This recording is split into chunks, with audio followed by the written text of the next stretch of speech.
Speaking of like very K-Mart comic K-Mart books, ninjas.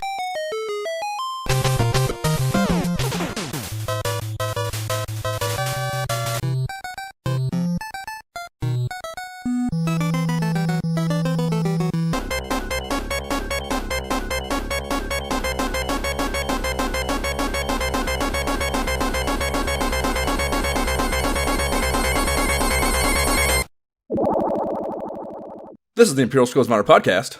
I am Josh Folan. And I'm Jay Baxtron. And we're going to be bullshitting about the formative years of console gaming as we revisit the periodicals that covered it again. Everything's coming up Millhouse in this episode as we're closing out 1990 in our mag timeline by rifling through GamePro issue 17, the holiday installment. Link to the issue is in the show notes, as it always is. I need to issue a retraction, first thing up here, on my economic analysis math in the last episode. I forgot a multiplier in my Castlevania 3 map production cost computation. And it's so long ago, I picked it up. I noticed it when I was editing, and I didn't jot down what it was, so I can't even specifically mention what it was, or cite what it was. But if you're going through and you're actually following along with math, and it doesn't work out for you, as unlikely as it is that anyone was doing that, I apologize, and I want to let you know I strongly considered just quitting the podcast. But King Lorik reassured me that even the most valiant of knights in his court make mistakes, and it's not about whether you get knocked down, it's about whether you get back up, Jay. Please rate and review. Please rate and review the podcast. If you post it, we'll read it here, give us validation and self-worth, or ridicule us as long as it's also funny. And it's been a while since we recorded due to, I wouldn't call them unforeseen circumstances. They were very foreseen, but they were circumstances nonetheless. And we did not record, so we have played a lot of games probably in that time span, and I imagine this is going to be a lengthy segment. So, Jay, start us off with your Starfield, Microsoft, Bethesda propaganda. I mean, what do you want me to say? It's, I am probably... I'm 35 to 40 hours in right now. And what a game. I mean, first of all, Josh, is this a great era for gaming or the greatest era for gaming? There's absolutely just so much hotness out. I mean, Outer Wilds came out a few years ago, so I don't think so. But No, but it's... Even with Starfield out, like, it's been tough making that the main focus. But again, last night, I'm like 40 hours in. I've just now completed like one of the first parts of like the main story quest because I've just been doing so much other things, like it is. Okay. For me, RPGs were never my jam growing up. Not my type of game really until, as an adult. So things like that. And obviously as we've played through the podcast, the Final Fantasies and Dragon Warriors have been pretty great. But for me, I still take the world that you give me and I play that world. I don't role play. That's not really what I do. There's two games that I'm both playing right now, and they're the first times that I've ever really role played in a game. This and Cyberpunk 2077. And this time, I spent so much thought at the character creation screen. It's the first time I've ever sat there for probably an hour. Like Courtney came, she was watching me, she left, came back, and she was like, "Oh, you're still on that screen." I was like, "But I haven't flushed it all out yet," because of like just the way they set it up for you. And this game is so big, which clearly you've heard about by now. It's so big and so expansive, and like do what you want, and there's so much you can do that I kind of had to set it up from the beginning. Like, okay, I'm gonna be like I have alien DNA. That's like in the game, like one of the perks that like. One of the things that I started off with, like I have mixed alien DNA. So I have that. I have this strength that nobody knows about, like this power, which jives with my character. Because like if you look at the bottom of the skill tree, there's like basically like superhuman abilities. Like if you can get to these skills to level them up. So my goal is to like, I'm essentially like this alien superhero that I like have built my backstory, and I'm playing it with the game. Does it I'm just picking up trace things here and there from the universe around me about this game. I get the vibe. You played Skyrim, so you know what I'm talking about, what I'm referencing here. It sounds like there's like... I don't want it to come off as too derogatory, but it sounds like they have, like a main component of the game is basically a direct rip on the Dragonborn skill set that you have in Skyrim. That like you are Dragonborn, so you have this extra set of skills that are derivative of what is essentially your main quest line in the game. That is like this power that you were born with that informs your main quest track. That's what it sounds like. No, this is my choice. This is absolutely not what like anybody else would have. But there isn't like a common. I feel like Not that I found. Again, like I haven't played the main quests like story part too much. Like I've done that, but I've done a lot of other things too. But nothing about that kind of lines up. You know, like for me, like at the beginning of the game, you get to select up to 3 different. I don't know what they're called, abilities, like things that are inherent about you. I chose like one of the, I don't know, 40 choices or something I chose was like mixed alien DNA. And then the other one was like, I forgot what it was now. I should have wrote it down. But basically I chose like 2 of them. But everything else is just like your choice. You know, even all the skills you choose are your choice. So like I talk to people at work. Some people are just like, yep, they're always flying around doing like space pirate stuff. You know, Courtney's like bought a house. I didn't even know that was a thing you could do. Like she's off like decorating houses somewhere like in space. But like for me, like I said, like I'm starting off in this mine and I have these like inherent abilities that people don't know about that I'm learning about as I go. And I'm like a part of so this, like, citizenry. It's just does like your character build? Does your character build inform where you start the game in different places? Then is that what you're saying? That I don't know. I know you start with like different. But like the things you choose at the beginning do affect, you know, what you want to do. Like if you're there's like some weird stuff about cooking, and like if you wanted to go like do that, obviously there's like quests you could go do that kind of like steer you off. But it feels like this is definitely not the game where like some games, if you're playing The Witcher, other games like that, like you can play the main storyline and there's always side quests you can choose to do, or you can choose not to do. You know with any open world RPG. And a lot of times, depending on the game and depending on what those side quests are like, I'll choose whether or not to do them. Sometimes I'm like, yeah, I want to do all the little things. Give me all the little special flashy things. Other games I'm like, nope, just give me the main story because the side story stuff is nonsense. With this game, it feels like it's all good stuff. Like you just got to choose. Like this is what I'm going to do, you know. And I've heard from other people that once you complete the final game or the main campaign rather, it somehow opens up even further in an unexpected way. And like there's like some people say like the game doesn't even start until you like beat the main campaign, which blows my mind because of all the stuff that I'm doing. And like I'll be playing this game for months. I have no idea when this game will end for me. You know what I mean? So it's just fantastic right now. That's cool. That was definitely a drawback of Skyrim, was that if you allowed yourself to race through the main quest with Alduin, it kind of turned it into just like the rest of your experience was just chore stuff.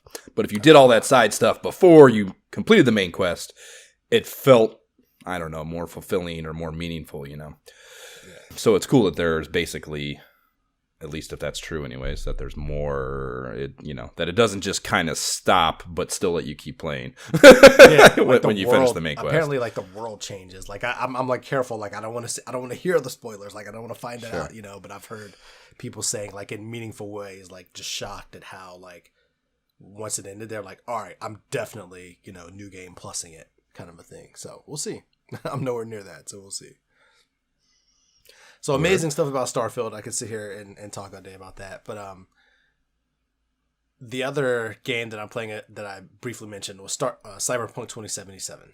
Like I was back in the game. Like I played this pretty much up until Starfield came out. But I played this back in the day, loved this game, and I only stopped because Elden Ring came out. So I was like, all right, I had to jump on that train finally and play through that.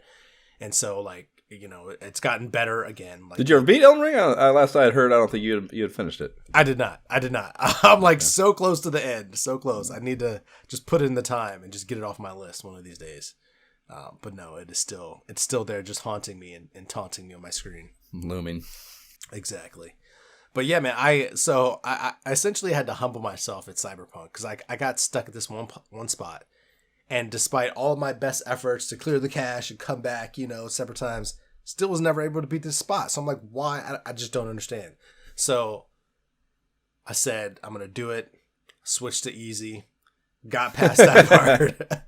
Then switched it back to normal. And now I'm back and having fun again. I don't know what was about that part. Maybe it was just too many enemies because it was just like kind of waves of enemies. And I would essentially just die. Is that Bethesda 2 or no? No, definitely not. That's Project Red. Or Seed Project Red.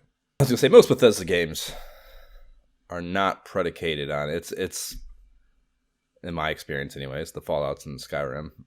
Like, if you hit a wall that's like battle based, you should just go do something else and then come back at a higher level and it'll be easier, Well, like, there's no. Well, that's the sad thing is like that's what had actually happened before and led me to that spot. Like I ran into a spot, but it was a much more like a big baddie, like a little mini boss kind of a situation. And I recognized that and I was like, all right, well, I just happened to stop at that spot when I was turning the game off. And now it's just like, yeah, that's not the spot where you start over when you're super rusty. So I did that, ran someplace else and got to this spot and it happened again. That's why I'm like, okay, what is going on? Like, has it been too long? Do I just need to go back to like the practice stages and just get reacclimated? Like what's going on? But like I said, I just switched to easy, beat the part, switched back to normal, and I was able to continue rolling. But the funny thing is about like this game and Starfield, man, like these two games are so amazing to me because they are the first, again, I said the only games I've ever role played in. Starfield to the much larger degree. But they're the only games that like I walk around and talk to NPCs and feel like I need to like look at everything and talk to everybody and see what's going on, because not just because they might like give me new side quest stuff, but because they help build the story and because they might just be doing that's cool such an stuff. indictment. That's such an indictment on and a shooting down of your opening thesis to this segment of this being the greatest gaming segment or greatest gaming era ever, is that traditionally it's all bullshit you don't need to pay attention to. That's like that's not an endorsement of it being the greatest era of gaming ever. No, but I'm saying this stuff is like in these two games, it feels like, I guess what I'm saying is it feels like even most of the NPCs are interesting enough to go spend time with. Sure, I understand that. But the fact that you're saying that this is the first two times you've done that's what I'm saying. Because in other games they're pointless, it feels like. Exactly. They're just they're just fucking exactly plot point fodder. I know. I believe me. I totally know what you're saying. But it's more than just that too. It's more like, I know we're in the era of, procedurally generated content, things like that. But it feels like that's got to be a lot of this as well, because they're a lot more advanced, I guess, as well than you would see NPCs in the past. It's like everybody's doing something that is just much more than I've seen NPCs do before. You know what I mean? It's like, clearly back in the day you had like your main character, you had like, call it 5 to 10 enemies who would interact with you, and everything else was still, because that's all you could do. And then eventually, you'd have a couple NPCs that would give you quests, so you would do that, but everybody else is kind of just doing rote movements back and forth.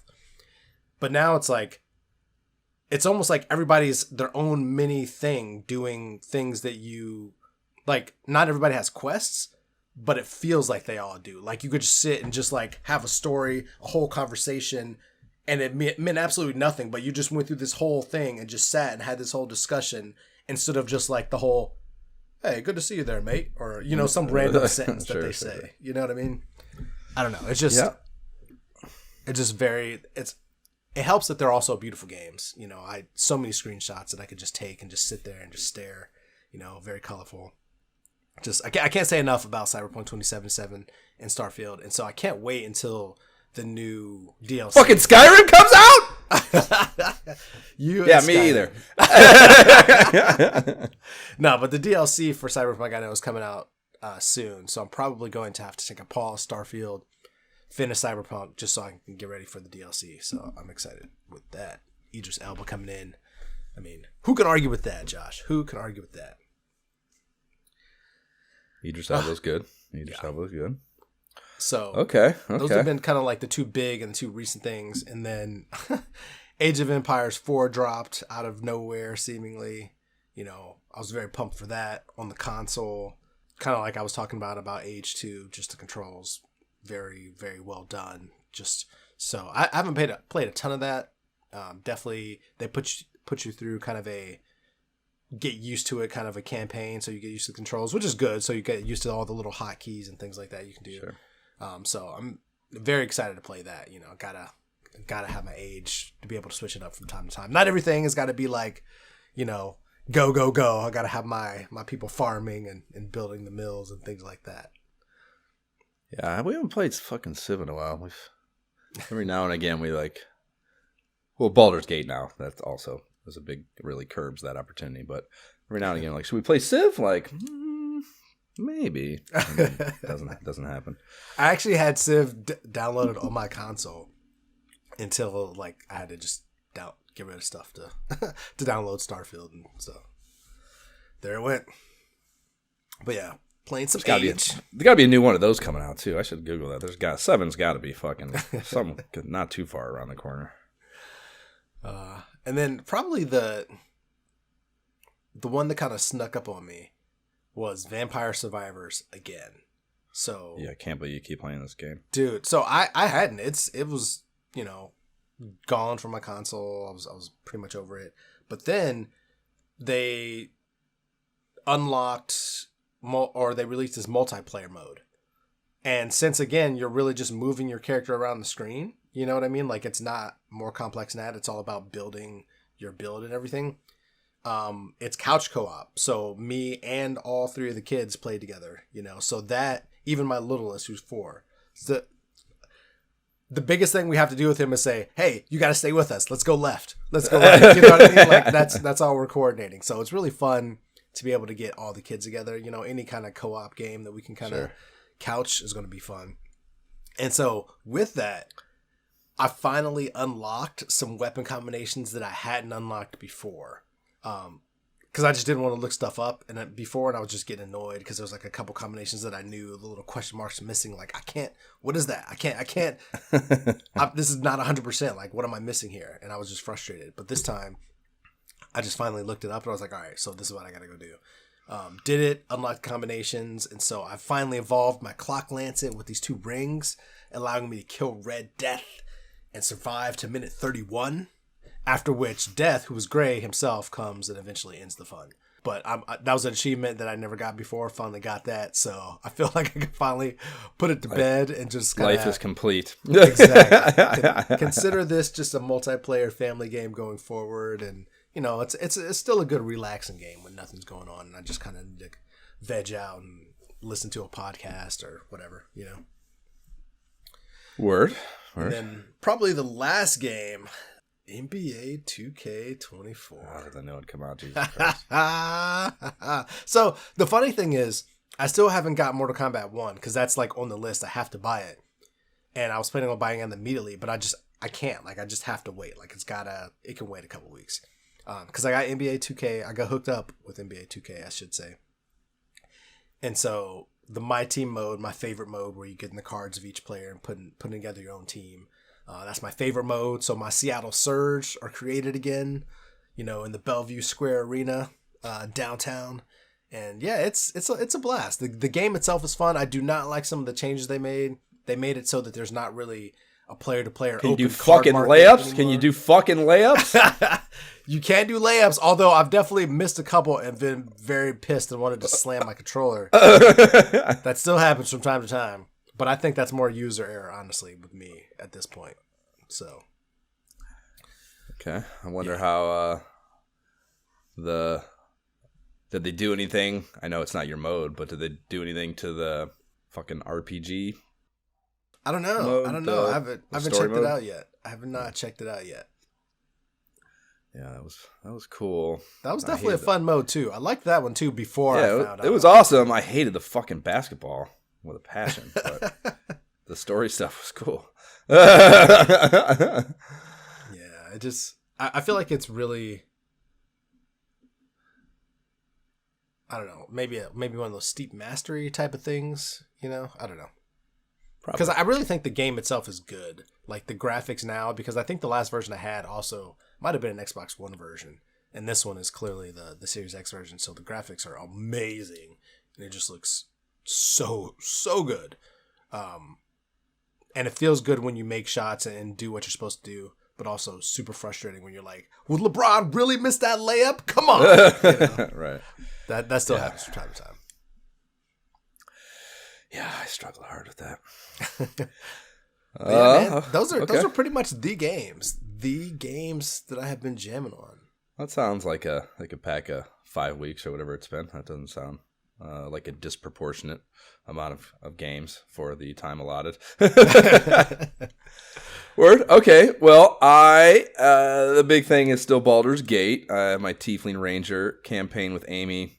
It's just fucking Divinity Sin style questing. There's really not a lot to talk about minutia wise. It is cool how probably the most fun thing for me is as my levels are scaling on this ranger, the animal companions that you can conjure, their levels also scale. So like, you know, you have a whole range of things you can conjure, like a bear, a wolf, a boar, a spider. There's a bird of some kind. There's another one too. I'm pretty sure it's 6. But you know, they each have, as though they level up, they get special abilities too. And like the bear has this honey paw attack, which is just a fun name to me. But he the honey paw.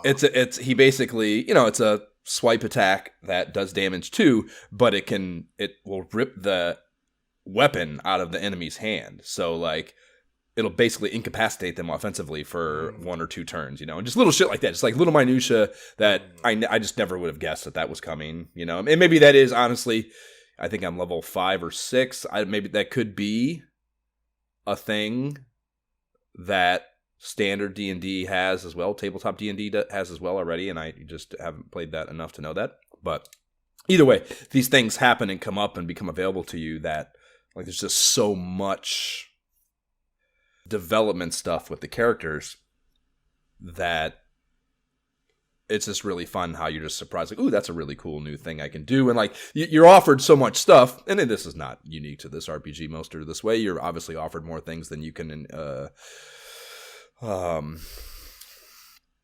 actually employ or select and use, whatever, you know. So there's replayability there, of course, but there's just, you can't even, and like, you know, you can read a description and you can look at an icon and like you think you know what that means, or you think you know how you would employ it, or you think you know how it would be fun to use, but until you get in there and you really start fucking with it, you don't really know. So like, yeah, there's just so much that you'd have to play it so many times to really get a feel for everything and experience everything with what I think is the core fun of the game, and that is the development of your character. And the storyline is good too, but it's not like anything mind-blowing. It really is just about like building that dude or your characters and fucking molding them into the thing that would be most fun for you to play with, you know. And it's cool too because Jab and I started a campaign as well, separate campaign. So I went a totally different route with that, and I picked a dragonborn bard, and you know, which is couldn't be further from character-wise. Like a bard is like, you know, there's all these weird, unique things with him that's completely different. So yeah, it's just it's revealing how much. Because like there's a 2-pronged thing with that. It's like you're replaying, so you know, like kind of the broad strokes, you know, already because you've already played through them in the other campaign.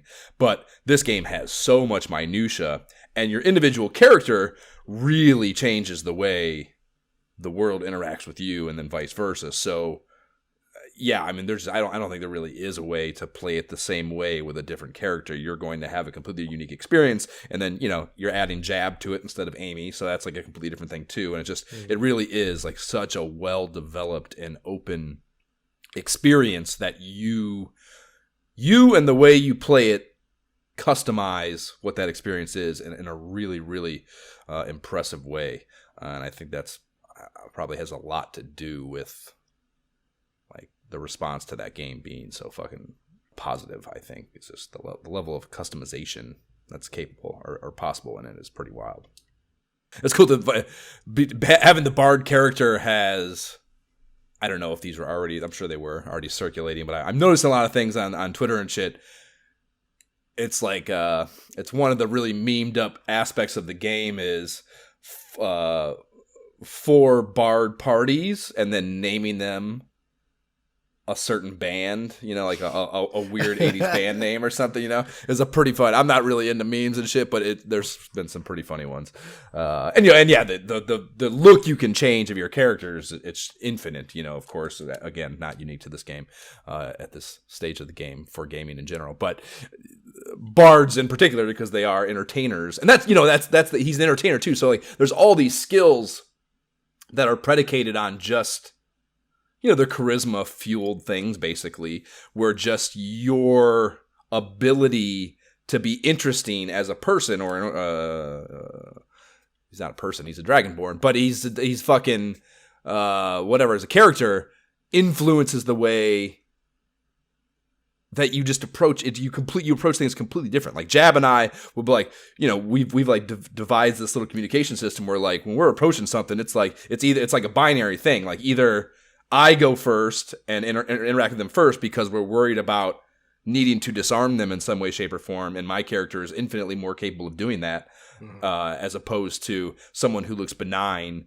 and not a threat. Then it's kind of whatever, Jab, go talk to him, whatever, you know. So it's just such a level of, you know, those numbers are always present in these games, but the actual effect they have on your experience varies wildly, you know. And in this game, it is highly influential. Like a charismatic person, just as in real life, completely changes the way the world interacts with you, and in an awesome, to an awesome degree.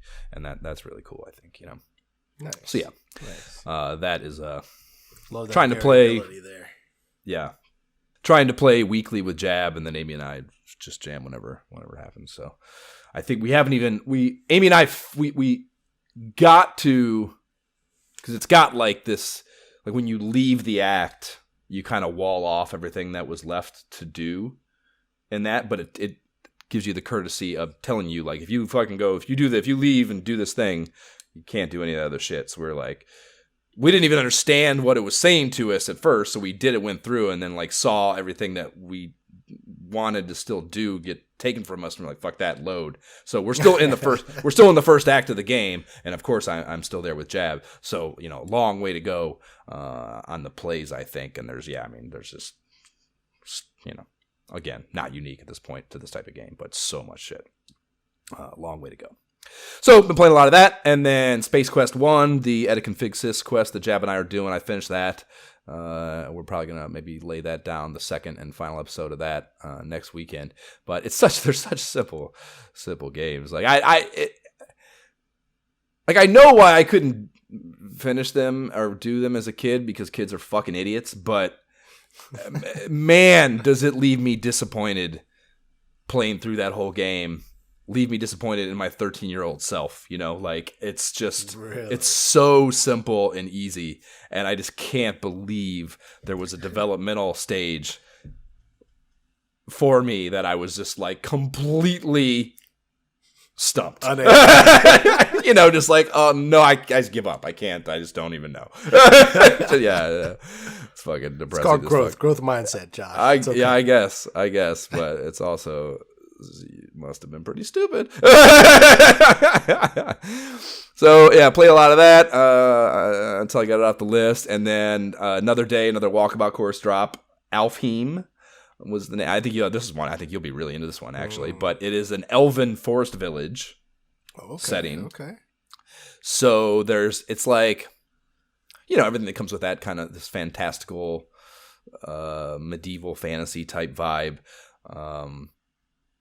And the actual courses, I haven't even played that. I think I did play the hard one, but I don't know if I got the putter yet.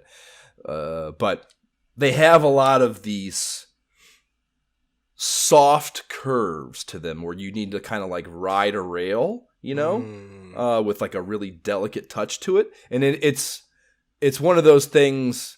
it's like a mechanic, a new mechanic that hasn't been really used. And I've said more than enough times now, it's iffy whether when they introduce something really different mechanically, whether it's really good or not. It might be unique and interesting, but it's not something maybe that feels good. This one feels good. It's unique and interesting, and it feels good. And it's, I don't know, predictable. Like, that's the thing that pisses me off with like the lasers and the upside down town, is like it's kind of unpredictable, and like beating a dead horse on it. But the fun of mini golf is like I can strategize and like be good at something and do the thing that I want to do, and this not just still swing and just hope. And hope it works out. Yeah, that's not any fucking fun. This is not. So pretty fucking cool, really beautiful, of course, and I've had a lot of fun with that. I haven't had a ton. I didn't take my headset to Ohio, so it dropped right before I left, so I haven't got a chance to fuck with it a ton. But it's pretty fun. We should jump in and take a look at that. Nice. I found one of the balls I found on the easy course was a 20-sided die ball, which I thought was just so fun and smart, and of course made me very happy. So that's certainly the ball I'm rocking with now. And then the last thing is the new Tecmo Super Bowl dropped. All of them dropped. There's a bunch of people that make them now. You can go to tecmosuperbowl.org or tecmobowl.org rather. Link is in the show notes for this one specifically. S Blue Man is the modder that I like to download the shit from. I think his are the best. I mean, it's the most downloaded one, so I'm not alone in that opinion. But I got the new one of that, and whenever I'm going to the Bills games, I always play a shit ton of that on the plane rides and stuff. So played a bunch of weeks of the new one, and it's cool. I'm so, it's just so beautiful. It's such a beautiful little niche of humanity that has embraced this fucking 30-year-old game the way they have, and they put so much TLC into just, of course, the updates to make it current with the players and stuff.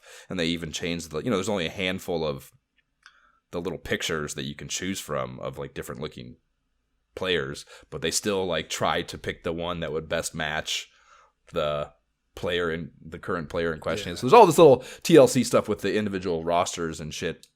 But also, they're constantly devising and improving like play nuances, like gameplay nuances. And, the S Blue Man, for example, I think there's 3 of them. There's like the base version, the vanilla version, the hard type version. There actually might be a 4th too. But basically, each one, like the base version, has all these things that are just like quality of life improvements and stuff over the base game, the original game. And then the vanilla one is like, I think it's like a slight difficulty. They try to like rebalance. There's a lot, if you play a lot of Tecmo, there's a lot of little things. Like, there's this one play, a shotgun play, that has the second receiver from the top runs this little kind of rounded out route and stops. And that's an important thing, because some routes don't stop. And again, you have to play a lot of Tecmo for this to mean anything to you at all. But some routes don't stop. And those are more dangerous routes, because you don't know how much the quarterback's going to lead them. It's easier to, if they're running off screen, you can't see if there's defenders that are going to jump the route. There's all these things that are that add more variance to routes that don't stop. The ones that stop and on screen, you can see that they're not covered and that they're not going anywhere, so there's not going to be any variance to the throw. It's, a quarterback can still bounce the ball off the turf or whatever, but the odds are much higher that it's going to go where you want it to go. But also, this route stops in an amount of time that when the defense stunts your play, they call your play, this route stops in time for you to get the ball out before you get sacked, And that is like, I don't know, man. I don't know what to tell you. Like, it's like, if you are later in a season and the computer's cheating its ass off, as the computer does as you go throughout the season, it gets more bullshit and like is harder. That's the way Nintendo introduces hard, though. It just cheats. So like, as you get later in the season, that shit's happening a lot. That play is critical, because you have a dump off that doesn't just totally kill the play and you lose 8 yards, So like, They take that away though. They get rid of that. Like it's not as dependable. And little shit like that just like you think you've fucking, mastered it. Yeah, you think you fucking got around the game's bullshit. Yeah, and it's like, nope. No, we know. We're players too. We know. And they fix shit like that, and it's like it completely changes that game experience, And it's to care that much, to think about that stuff and play with it the way they do is just a really, really beautiful thing that I love. Is an ongoing That's awesome, man. Yeah, it's so fucking cool. So yeah, techmobowl.org, fucking it's better than the Madden game by like I don't even know what the quotient would be. a massive amount. So highly recommend to go grab that. I certainly will be playing it all fall.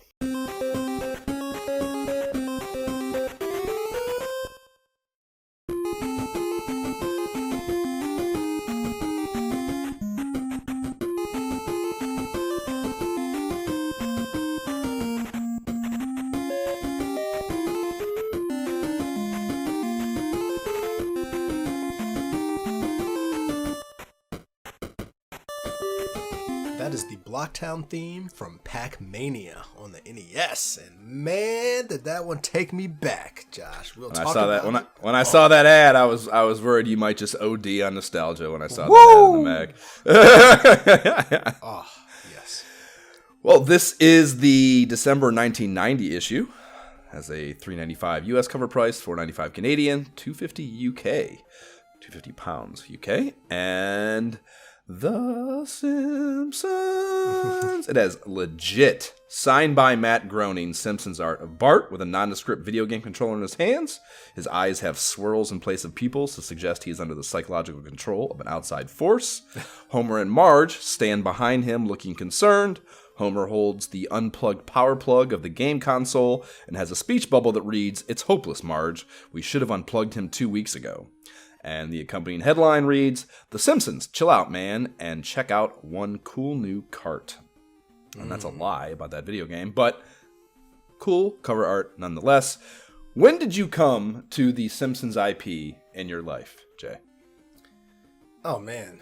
I mean, when the show came out, I feel like they were everywhere. So, like whenever that happened and they showed up and it was all of a sudden on t-shirts and everywhere, I was like, oh, I'm going to watch some Simpsons.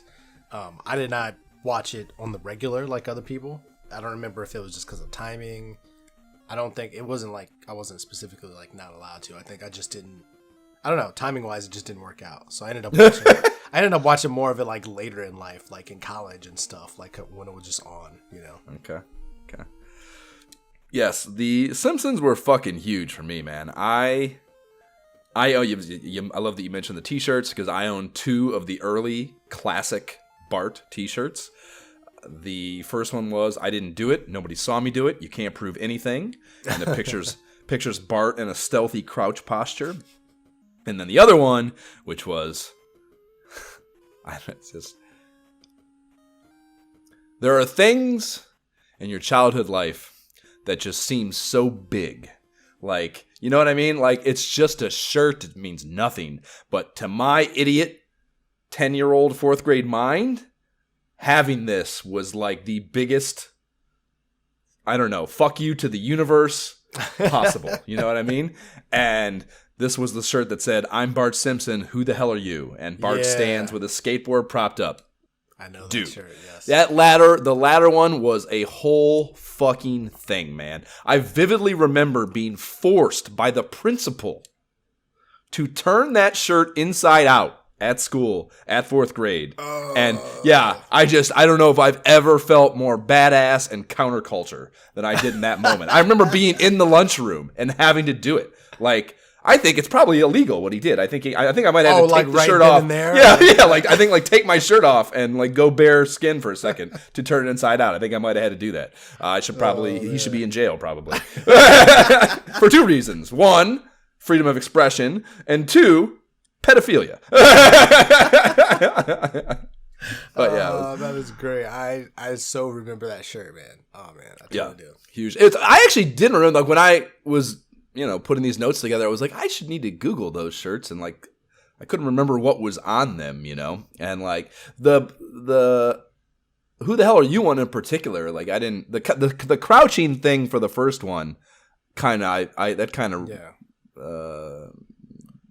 jarred the memory of it. But yeah, that like his pose of the skateboard and stuff, I would have guessed it was something else, like just like his head or something. But I feel like the shirts in general were big back then. Like for me, it was like the Looney Tunes shirts. Like it would have Looney Tunes on the front, and on the back it would be like the back of them, and that was like and they're in like sports, like they were kind of like that was like the oh my gosh, fucking like, what are those shirts? Hip hop urban fucking Looney Tunes. Oh dude, they sold that shit. Oh my god! I mean, what grade would we have been in? Probably same thing, 4th, 5th, 6th grade, shit like that. We would go school shopping at K-Mart, and I remember putting that shit on layaway, bro. They had, and at Kmart they didn't have. It was like it's Kmart. I don't think I need to say anything else. So it was all because they had teams. They were like licensed things too. They were like, but because it was Kmart, they didn't have like the teams that you wanted. It was the expansion teams. I remember the Colorado Rockies and the Marlins. I remember. So I had all this Colorado Rockies and Florida Marlins fucking Looney Tunes shit because it was what they sold at Kmart and we could put on layaway. Dude, I'm pretty sure the Kmart so thing is fucking why good, I had a Marlins so t-shirt as well. I'm like, why did I have one? Okay. Yeah. Do they even actually? I guess maybe that raises the question. I'm assuming that they even made teams you wanted, and maybe they didn't. I don't know. I'm not entirely sure. So back to the Simpsons, man. Thursday nights, it was appointment television in my house, like parents included. Dad, mom, me, Jabbo, all four of us sitting there watching that shit. And there weren't many shows like Rescue 911, Cops, Simpsons. Home Improvement, I think, at one time might have been on the list. But yeah, there just wasn't a lot of shows that all of us were fucking 100% on board with every week. And that was absolutely one of them.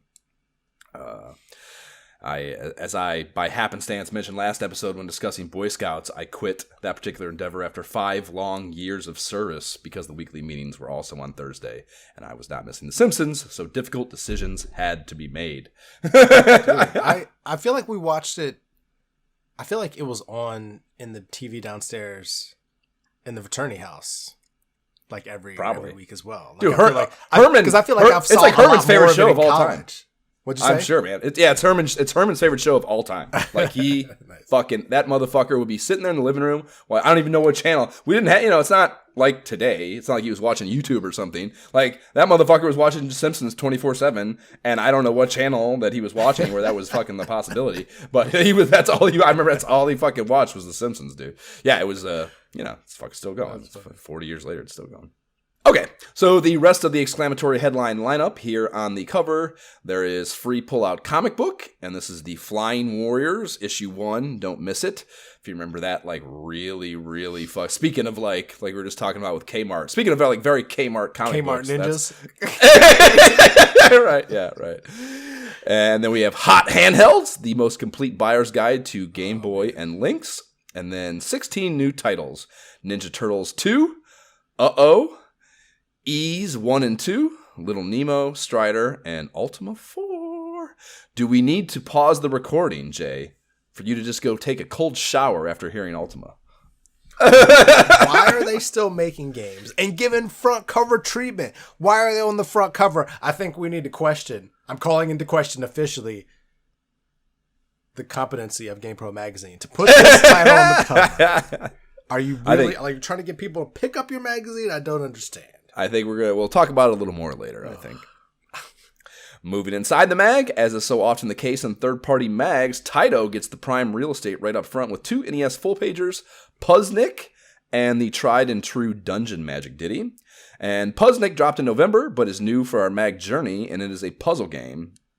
No brain, no gain is the headline, and the pitch copy open goes something like this.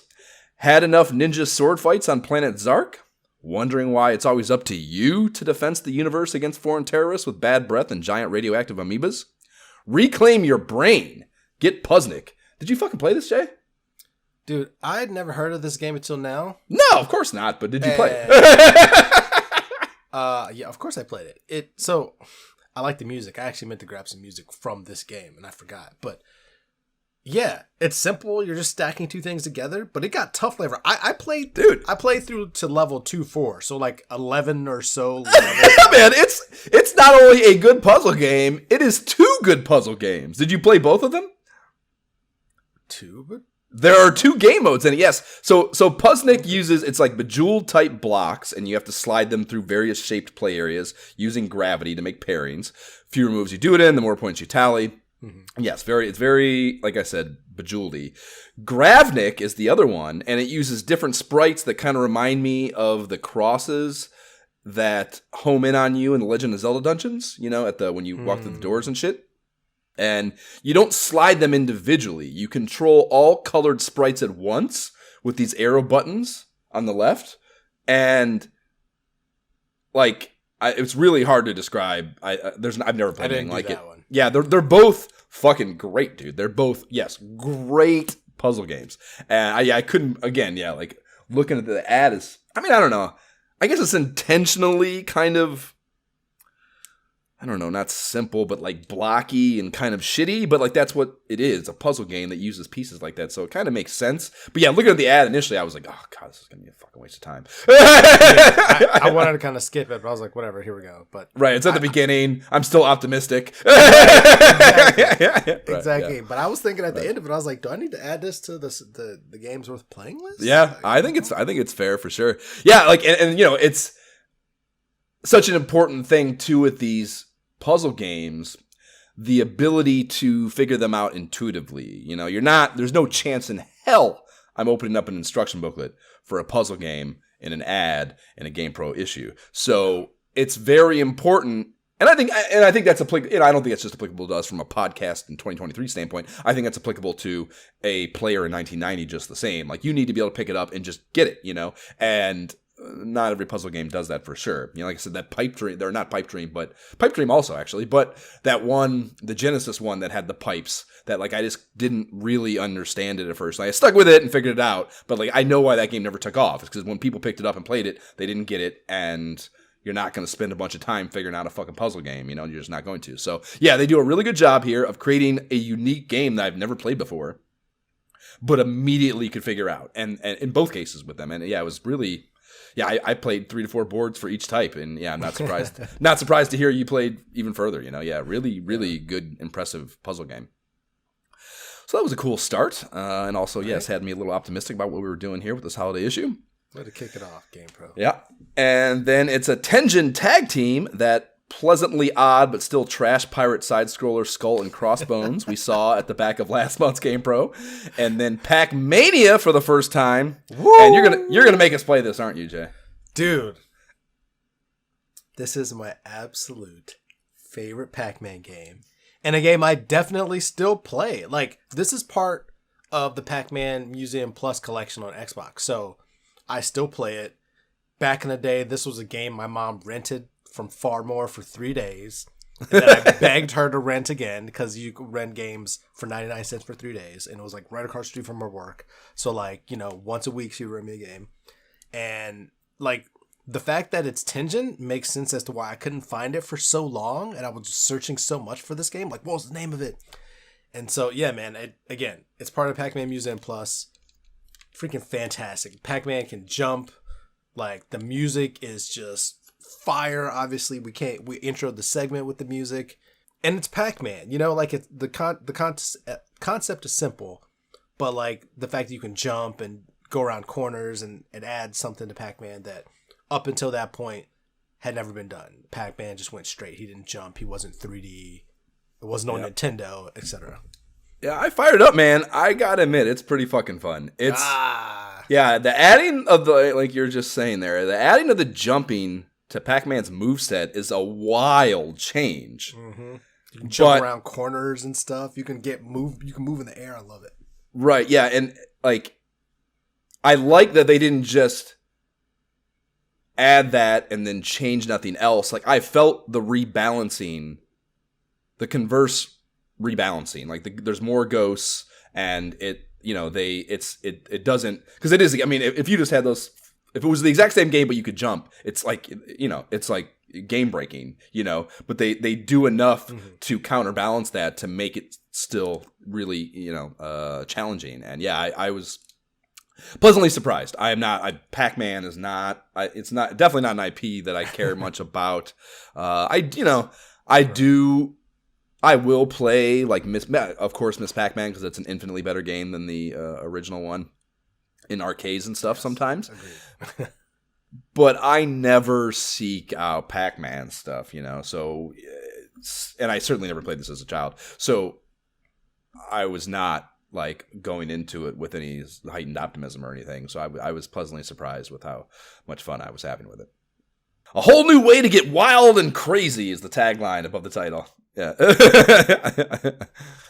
Right. I mean, well, for me, like Pac-Man was one of the original games I played on the Atari with my mom. I had Pac-Man, probably the first game. So like to have, and I don't even think that game gets a ton of shit. I don't think it's that bad, the Atari version of Pac-Man. Like yes, there's Flicker, but it's fucking Atari. Fuck off. Like of course there's Flicker. The TOC is next, and dude, this is a historic milestone in GamePro table of contents. They've finally fucking done it at GamePro headquarters. The margin images are not just poorly cropped cutouts of pages in the magazine.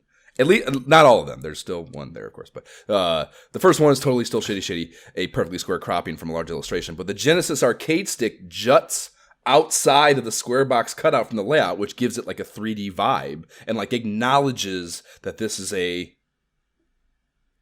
new instance of this image and needs to look good, not just be something carved out of another page in the magazine. And then the Donatello illustration has the background entirely removed and no box at all. So just, I don't even know, it's just groundbreaking advancement in magazine. Somebody was like, here. Let me do a little better here. Somebody came in and QA'd it a little bit. Right. Yeah. Welcome to the fucking future at GamePro HQ. We have a new full pager from Ultra Next for roller games, and Konami is so good at marketing, man. This ad fires me up for a game I know I did not enjoy. The copy here. In roller games, you'll face karate creeps, open manholes, oil slicks, landslides, combat copters. Get to the chopper! And vicious dogs. That's before you get to the rough stuff.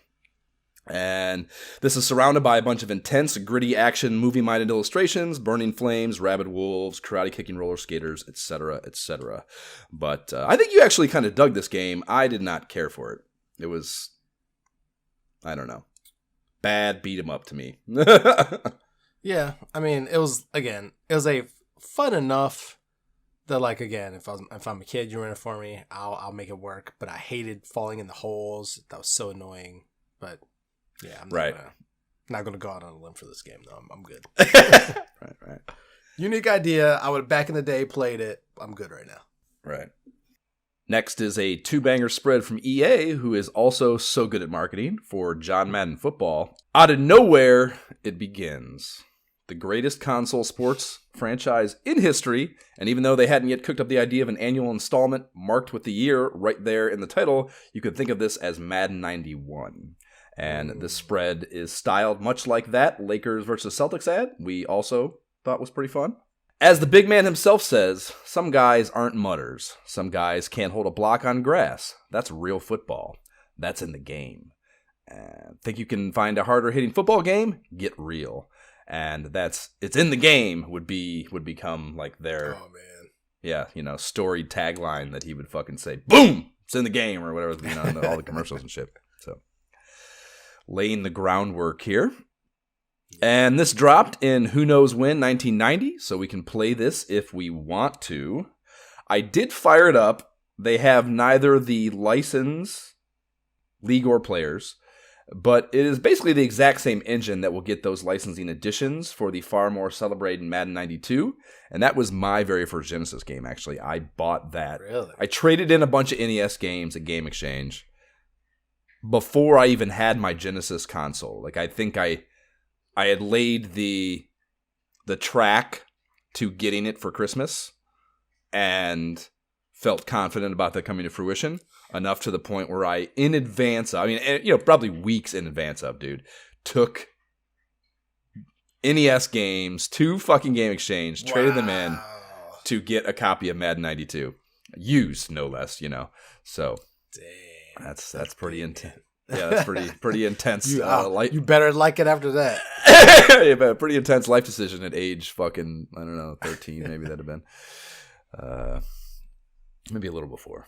But they, for this installment here, this first one, John Madden Football, they do have Buffalo in those 17 team offerings available in the game, and their colors are Bills colors. So I probably could have emotionally gotten by with this in 1991, I expect, if I'd have had this prior to 92 being available. Really fun thing I clocked in the game setup, they don't call the CPU controlled team the CPU. They call it John Madden. So you are playing John Madden, the coach, when you play a game. And I think that's really cool, and I hate that they didn't keep it, moving forward. Like, I know that once the NFL license comes in, it's easy to get to wanting the player to think they're playing the team's actual coach. So I hear that, but I still hate it as a choice. I can see that. Yeah. Did you try this? Yeah, I did. It's funny. At first, I was like, man, I hated the play calling. Like, I couldn't figure out how to go back. Like, I was just so many mistakes. And I was just very frustrated. Like, fuck this game. Like, this is so annoying. But like, right when after I'd written all that and I was just about to turn it off, I tried it a little bit more. And I was like passing as hard as fuck. And then, then I finally got the hang of it. Then I started like playing, and then I started scoring touchdowns, and I was like, okay, all right, okay, now I can see. Like back in the day, like you're playing it, and like that's the game you had to play. You figure it out. Oh, I'm playing this all day. Why would I? Oh, dude, I mean, think about it. Like I love Tecmo, but from a simulation standpoint, going from Tecmo to this is like, from here to big leagues, baby. From here to Saturn, man. It's just like fucking massive jump in play experience. Just so fucking. I played Madden 92, dude. Oh my god, I played so much. I just come home from school, play it to bed, wake up, maybe get a game in. Try to wake up early enough to get a game in before you go to school. Come home and immediately rinse repeat. You know what I mean? Like Jab and I remember we would fucking.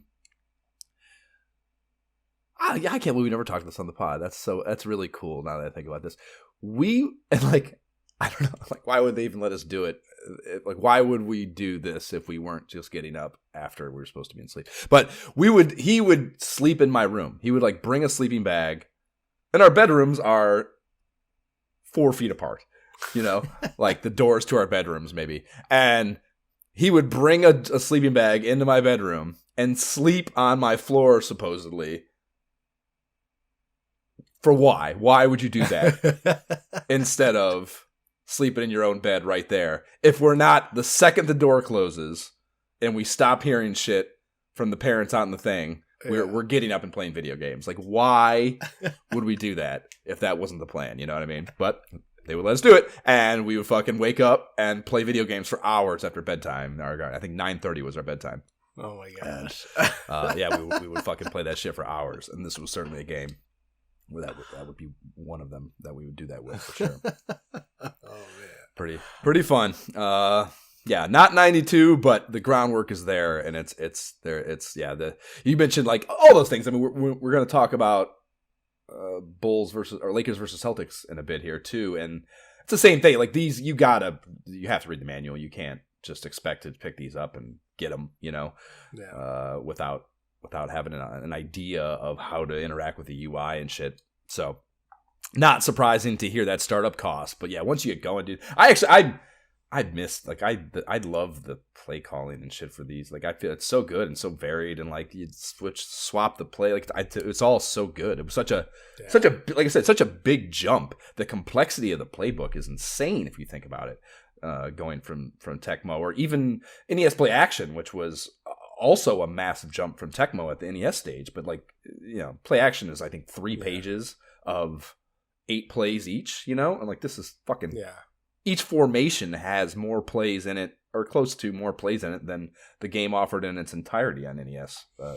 Yeah, that's how I feel, man. Like, I think for me, NES Play Action Football is nostalgic because that was the first great football game to me where I was like, whoa, like a big Real step football. up from my freaking Atari football games. You know what I mean? My Atari football game. And then, like, whatever ones were out on the NES, like, that was just like, oh, yes. But, like, when I saw this pop up, I'm like, ooh, the original. So after I played this, I went and actually played Madden 23 just to like see how far it's come. And it's definitely like a progression of the same game. Like it's all there. The through line is there, yeah, for sure. Yeah, wild, such a huge part of. I've said it before. It's just amazing to me. And, this is kind of humanity's inclination to put themselves at the center of the universe. And, like, this is kind of just a modification of that idea, really. But, like, I feel it's just amazing to me how,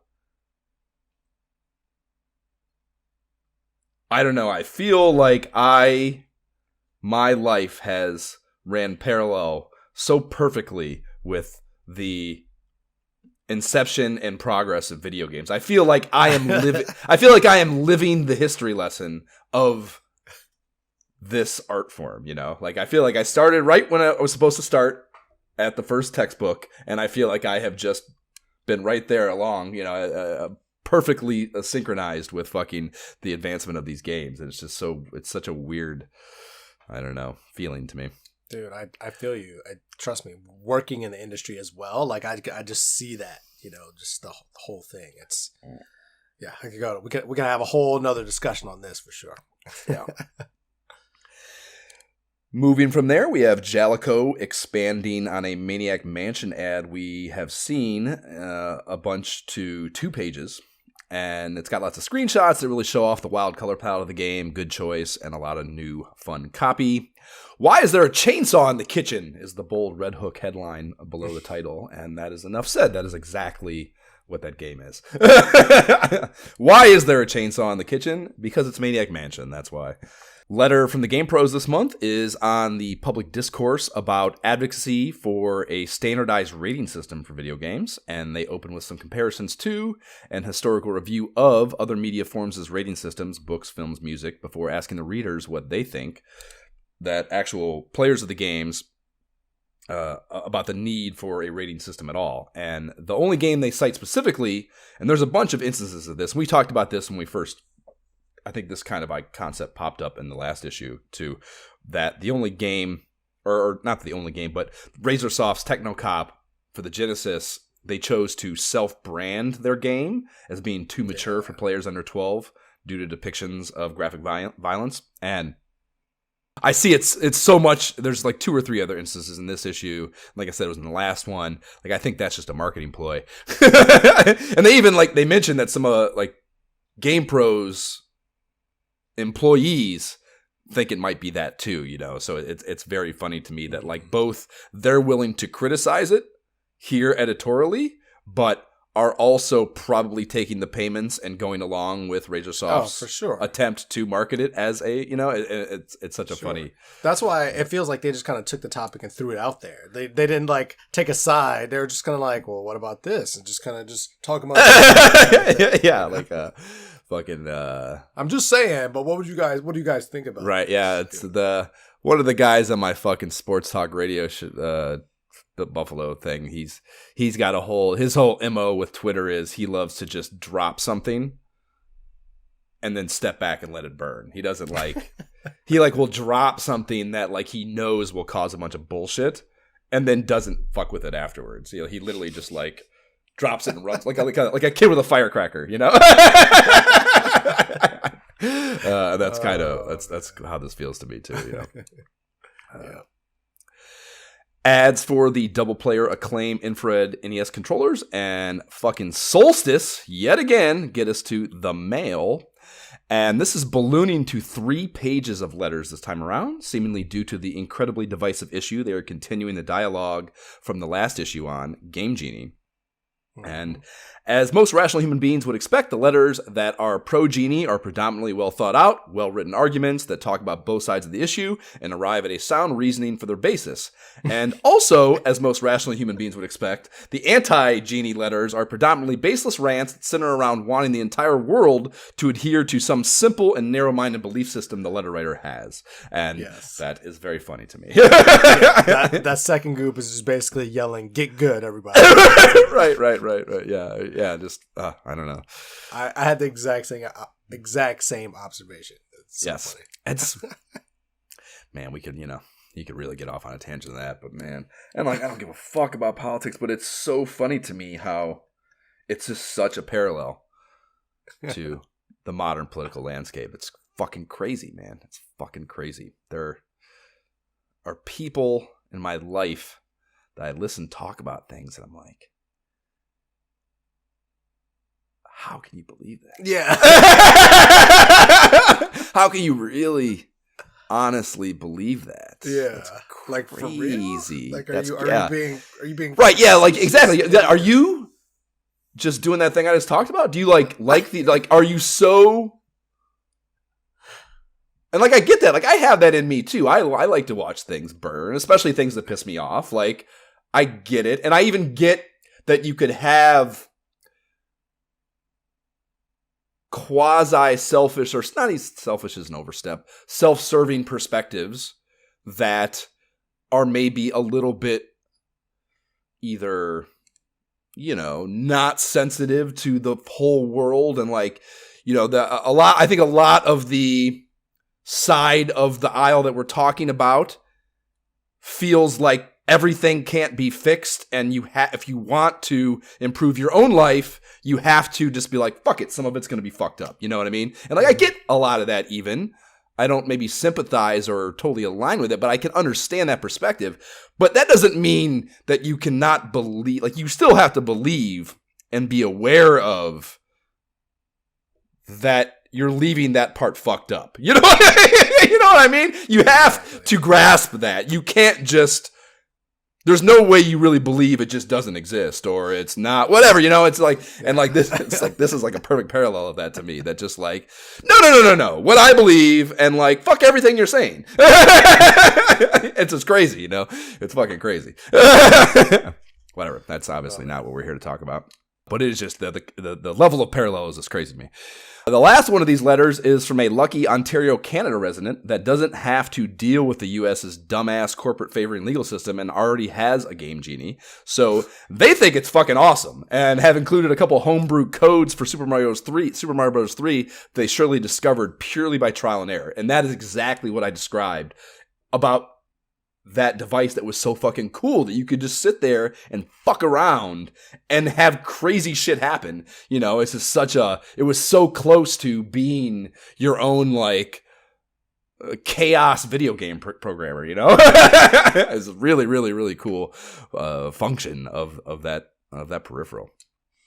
Everybody's different, man. It's funny. Like it's one of those things that where like, unless you know somebody who's like completely different than you're just like, yeah, everybody should do this thing, And you meet somebody who's like, nah, this is hard, and you're like, for real? They're like, yeah, for real, man. I would love this thing.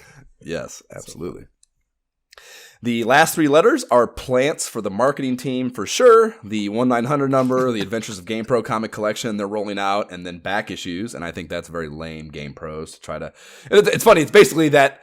Like I observed that there's a 3rd page here, and that's bigger, but it's literally basically just 1 page of really poorly planted marketing for their own bullshit. That is actually the added content here, which is how you get to 220 something pages of a magazine instead of the 100 that it was just like 2 or 3 issues ago. Cutting Edge is the next section, and it's all Neo Geo. SNK's console drop of the time, and this machine means even less to me than the TurboGrafx as far as my whatever exposure or I don't know, not even exposure, just like I would have loved to fuck with it if I knew a single human being that might have had one, but I mean, where do you even find a person like that? Dude, the only person I knew who ever even mentioned this was Jesse. Like, but it definitely, to my knowledge, was absolutely not in the early 90s. You know what I mean? Is he? It was definitely later. Jesse, he's the younger brother, right? Jesse, yeah, he's younger. Yeah, right, That's right, what I'm saying. Yeah. Like, so not right now. I thought you were saying the older one that worked at CompuServe or whatever, and he just might have had No. access to technology. So how the fuck? What? No, him that's read what I'm magazines? saying. It had to be later, like after Yeah. after it's been released and all of that, you know, because Word. it wasn't on my radar. Word. Yeah, I mean, reading through this, it's glaringly obvious why. It's fucking batshit insane pricing, dude. Like, the first, the Wiz explains how rich psychopaths are importing it from Japan to get it early, and that's around. They're paying like $550 for the console and $250 to $300 a pop for games, and that is $250 to $300 for a single fucking game cart. You move that to $20, we're talking $585 for one fucking video game cartridge. It's essentially the rich mofos. You're essentially just bringing an arcade cabinet. You're like, I'm rich enough, and if you essentially have to be rich enough to put arcade cabinets in your house. That's what. Right. And in that case, why don't you just buy the arcade? I mean, I guess space, but if you're rich enough to buy arcade cabinets, you're probably rich enough to have enough space for arcade cabinets. Well, the person who's buying this probably already does, and they're like, my guy over in Jinjiang told me that like this is the spot. Yeah, he wants to just be able to take this to his buddy's house and show off. Maybe that's where you get this because when the party's not at your house. You guys haven't heard this yet. I just got off the plane from Tokyo and right, yeah, spent fucking $73,000 on like a console and 5 games. When it does drop in the US, the plan is $399 for the base system, just the console and 1 controller with no games, and then you can also get what they were calling a gold package for $599, and this is 2 controllers and 1 game. And it also says the game carts will max out at $199 domestically. So, yeah, I just feel that's like the cost of a console for each game. Come on, it's the craziest video game shit I've ever read. Like, it's just nuts, man. Like, if they sold more, it's a cabinet. It is a cabinet. It's insane. If they sold more than like 70 of these things total, I would be flabbergasted. You know what I mean? It's fucking just nuts to me that you could sit in a like. Because here's the thing. Like, it's not like they're being made on demand. You know, you got to sit in a room as a company. And as a company, you've done market research. There's been money spent to field the viability or to gauge the viability of this thing you're going to do. You know what I mean? And, you know, the R&D, like there's all this lead costs and time that goes into obviously rolling out a video game system. Like all this shit has to happen. And throughout the whole process, they got to just be sitting in the room like, yep, this is going to work.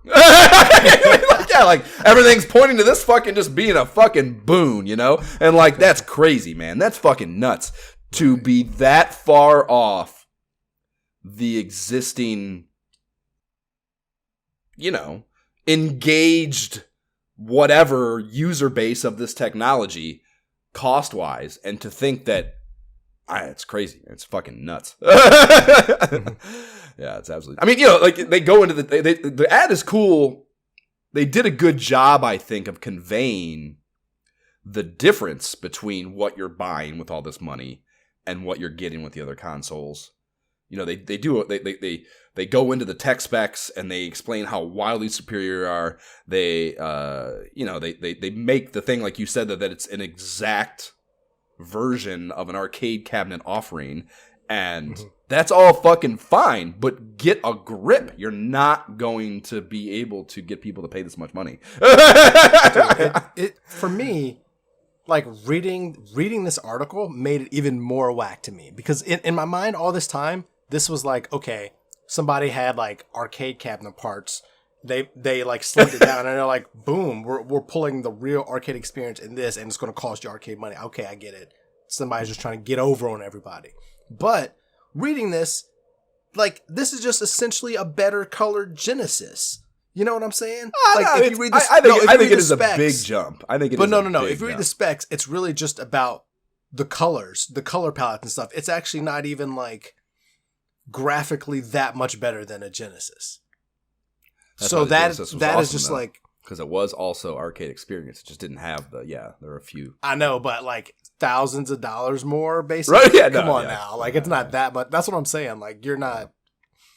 No. That and and that right there that encapsulates really high grade fucking just like, I don't know, if you're gonna be a video game company, like the savvy of what an executive needs to understand and be able to gauge is like, technology, it's like this exponential curve. Everyone knows that. It's like it's increasing this, and like there's like this, it gets, obviously that means it's steeper. And at the right side of that curve, there's this space where like every dollar becomes worth less that you spend.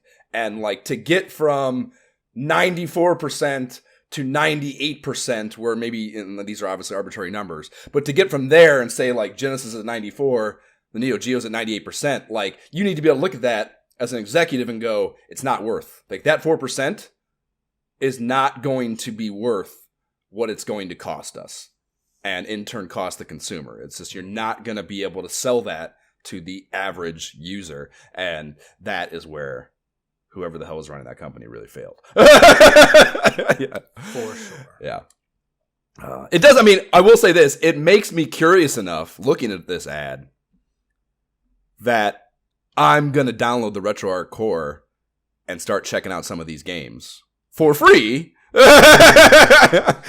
And not feel bad doing so at all, but it does make me curious to see the qualitative difference that they might have been doing with this.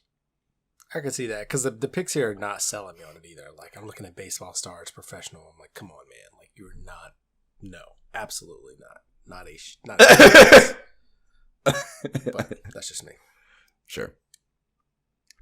The second half of Cutting Edge is on handheld systems, and we have NEC's Turbo Express, Sega Game Gear, and some nonsense called the Hall of Fame Games Power Pro. It's just like the most. Right. It just looks like the most fucking. It's again. We're at the episode. This episode's name is K-Mart Layaway, and this is the K-Mart Layaway fucking handheld for sure. The only real knock on the Turbo Express is that it scores. Scores and other HUD info are completely illegible in the heat of gameplay. Like, they're way too small, which makes a lot of sense since the system is literally a 1-for-1 shrinking down of an image that would normally be on a full-size CRT, which is like, yeah, exactly, like really like amazing technology-wise, but a real funny side effect that you wouldn't think about, until you see it, I guess. So that was interesting to read. And then my favorite thing from the Game Gear is that they say, while it's too big to fit in your pocket, it 100% could fit in your fanny pack. And I was all about a good size fanny pack circa 1990, bro. Hey, the Game Gear was awesome. I had a Game Gear, and that did you? I didn't have one. I wanted not in 1990. Later on, but it was still a freaking fun system for the like one or two games I had. Yeah, I can picture my like how floored I was by seeing Sonic on the Game Gear. Almost, I mean, honestly, probably right on par with how floored I was seeing Sonic on the Genesis for the first time, which I also vividly remember the moment that I first turned on a fucking Genesis at my little brother's aunt's house and saw Sonic on a TV in action and just like, yep. Oh my God. Oh my God, is this better than anything I've ever dreamed of being on TV? It's like, oh my God. And yeah, same thing on a handheld scale, same idea. Just like, God damn, I can't like, like holding your Game Boy like,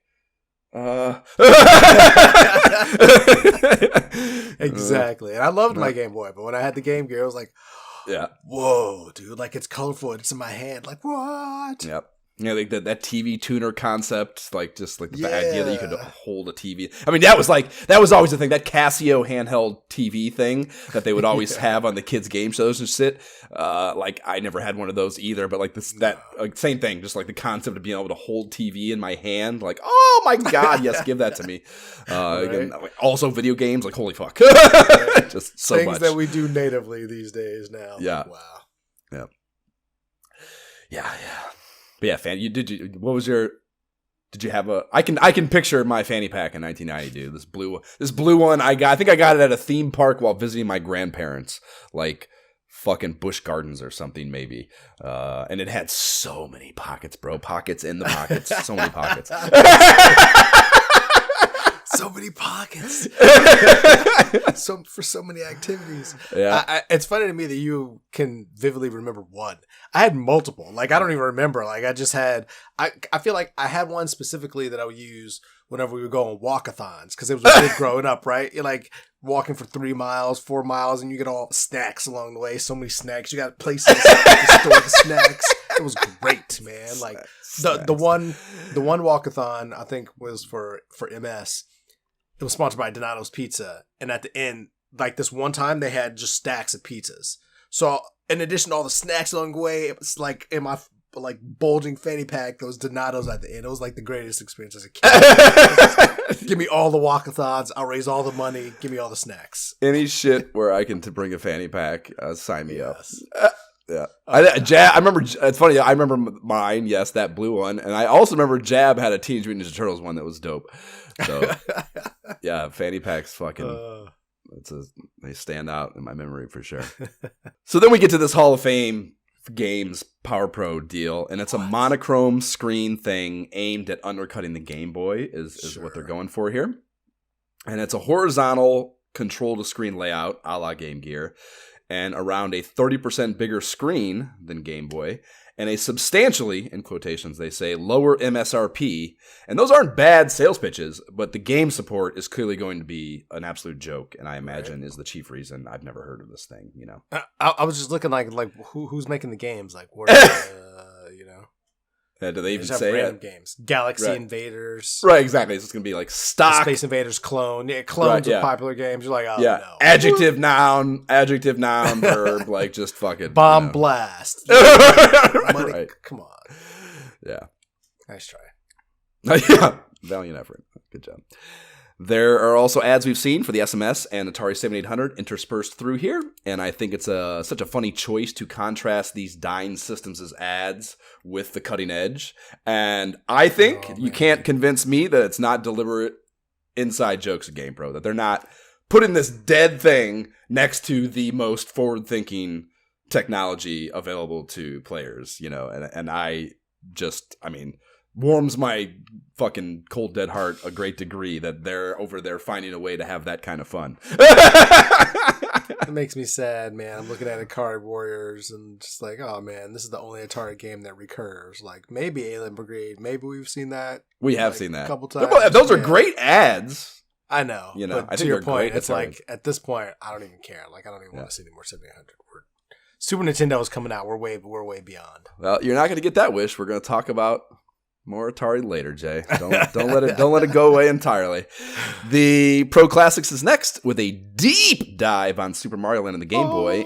Yeah, and they have full stage maps for the entire game, all 12 stages, with tip notations. And that is pretty dope. I loved that game a great deal. I don't know. Yep. Well, no, there are like hidden, those hearts and shit, the one-ups. There's a lot of hidden stuff in the game, so this was probably added some replay value, I guess, to a game most people would have. It's not hard to beat at all, but there is like fun hidden stuff to be had that this probably added some value with. And we have some Capcom NES ad action after that, Destiny of the Emperor, and the insanity that is Street Fighter 2010. And then one of those Vic Tokai review spreads where they try to play off themselves as a mag feature in shit fashion to get us to overseas prospects. And here they are featuring RoboCop 2's European release from Ocean Software. And that open paragraph closes out with an Ed 209, you have 20 seconds to comply joke, and I appreciate the fuck out of that. That is great magazine copywriting. So fucking hats off to you guys. And I don't think I ever played the sequel, which Data East also got in the US, but it appears there are POV shooting range sequences yet again. And I told you how that was the only part of the first Data East game that was good. So it's smart that they kept that, I suppose. What did you think? Well, it doesn't drop for a long time. So in the US, so I didn't. Did you played it? No, I actually didn't either. I was looking. I meant to come back to this and somehow skipped it, but I have played it before. But really, I don't think I even knew that there was a sequel. The screens look familiar to me. That's the only reason I'm just like. Well, that could just be because Data East makes the same game with different fucking hero sprites over and over and over again.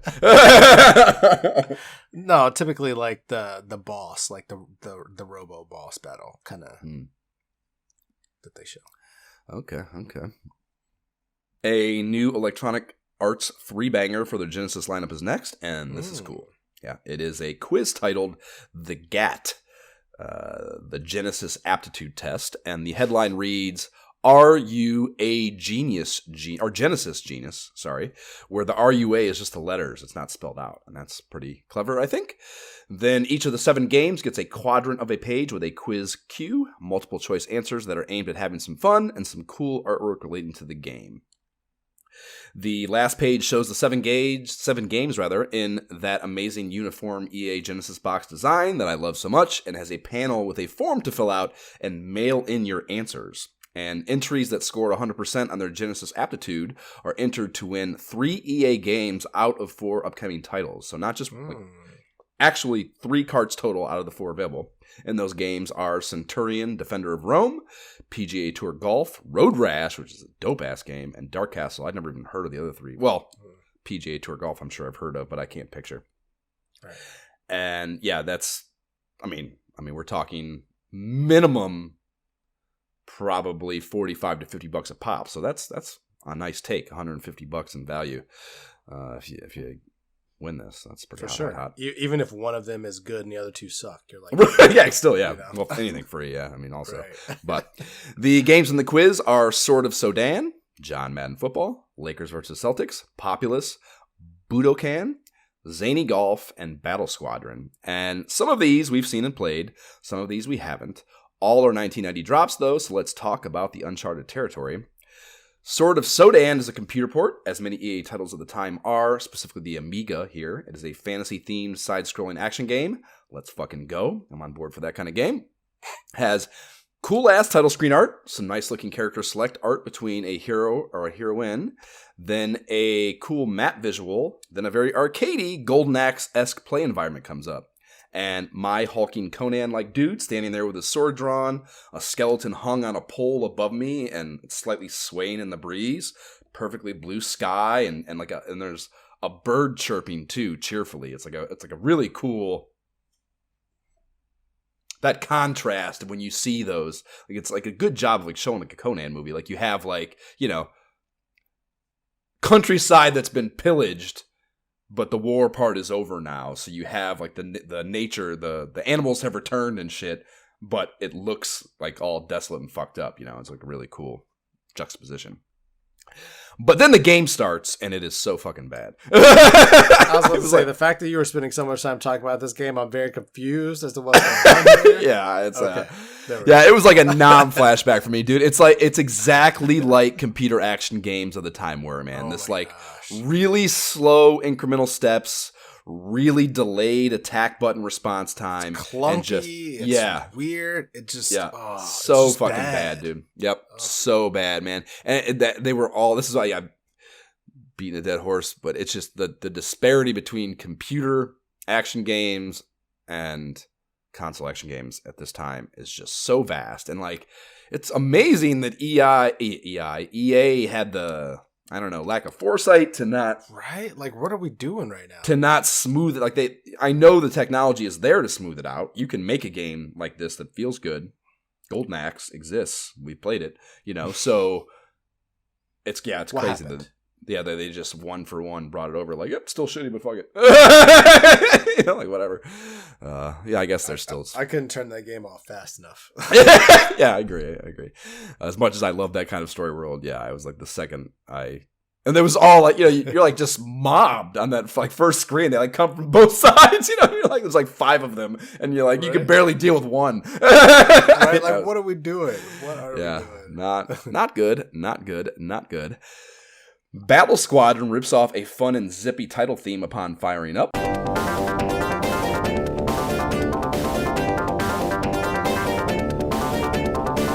That scores a lengthy slideshow setting up a fairly stock, but nonetheless dramatically written, sci-fi, the galaxy might be doomed story. And I posted one of the slides from this of the 2 people you're trying to save, which they put the whole names of in like a really weird way to me, or I don't know, not weird way, but it's weird. Commander Barry D. Mayers and Commander Lori Bergen. And they are such creepy looking video game people, but they are exactly what most all video game people in 1990 looked like. Like when you got like really good pixel art of characters on Genesis, like this is what they looked like, and it's so fucking, I don't know, they're just like they look, it's not that they, I guess it is kind of uncanny valley stuff in that like it looks real close to human, but like has something really weird and like demented that's off. And dude, I don't know if you clocked it, fucking Matt Gould. Did you see Matt Gould's comment on this when I posted? He pointed out that these 2 motherfuckers look uncannily like Beavis and Butthead. And like the woman being Butthead. Oh, yeah. And the dude being I noticed Beavis. It myself when I just saw it. I was like, oh, he's so fucking right. It's so fucking right. You can't, like, all the fucking counter comments are like, you can't unsee it. You can't unsee it. Yeah, it is. And they look just like Beavis and Butthead. It's so fucking strange. So some interesting visuals to start, and this is a lot of good window dressing for what is a pretty straightforward vertically scrolling flying shmup, but it's a good one, and one with a simultaneous 2-player couch co-op, which is kind of cool. Looks awesome, controls great, animations are all cool, music is solid, good gameplay, would play, I would say. Interesting. I would have never actually guessed that at all from you. Like, really? That's a shocker. Yeah, because I mean, this is the type of game that, to me, it is basically like a souped-up Xevious. That's exactly what it reminds me of. So yeah, I'd play it just because that's maybe it was just early in the mag. Still, again, you're not fucking into the short pro shots and seeing a million bad things. I don't know, but I played it and I was like, this is kind of fun. And honestly, I came out of this thinking like,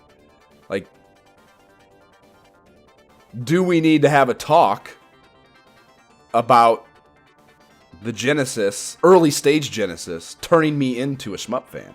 Like, do I need an intervention? Does someone need to sit me down and get me back on the right path? dark side. The last one on this ad that we have not yet played is Lakers versus Celtics and the NBA playoffs. And this is a doozy. This is a doozy game for sure. I mentioned before I had Bulls versus Blazers. I love this fucking franchise, and I think it's funny that it's just the name too, like that in the NBA playoffs. Like, why? I don't know. That's such a weird title. Like, don't forget about that part. Right? Like, it's just about these 2 teams. Even my kids were like, "Why is it just Lakers versus Celtics?" And I just started laughing. I was like, those are the 2 most popular teams back in the 80s. So, this is 1990s. Right. They haven't made the turn to the Bulls yet. Yep. And, dude, you fire this up. How hard does this title theme hit, dude?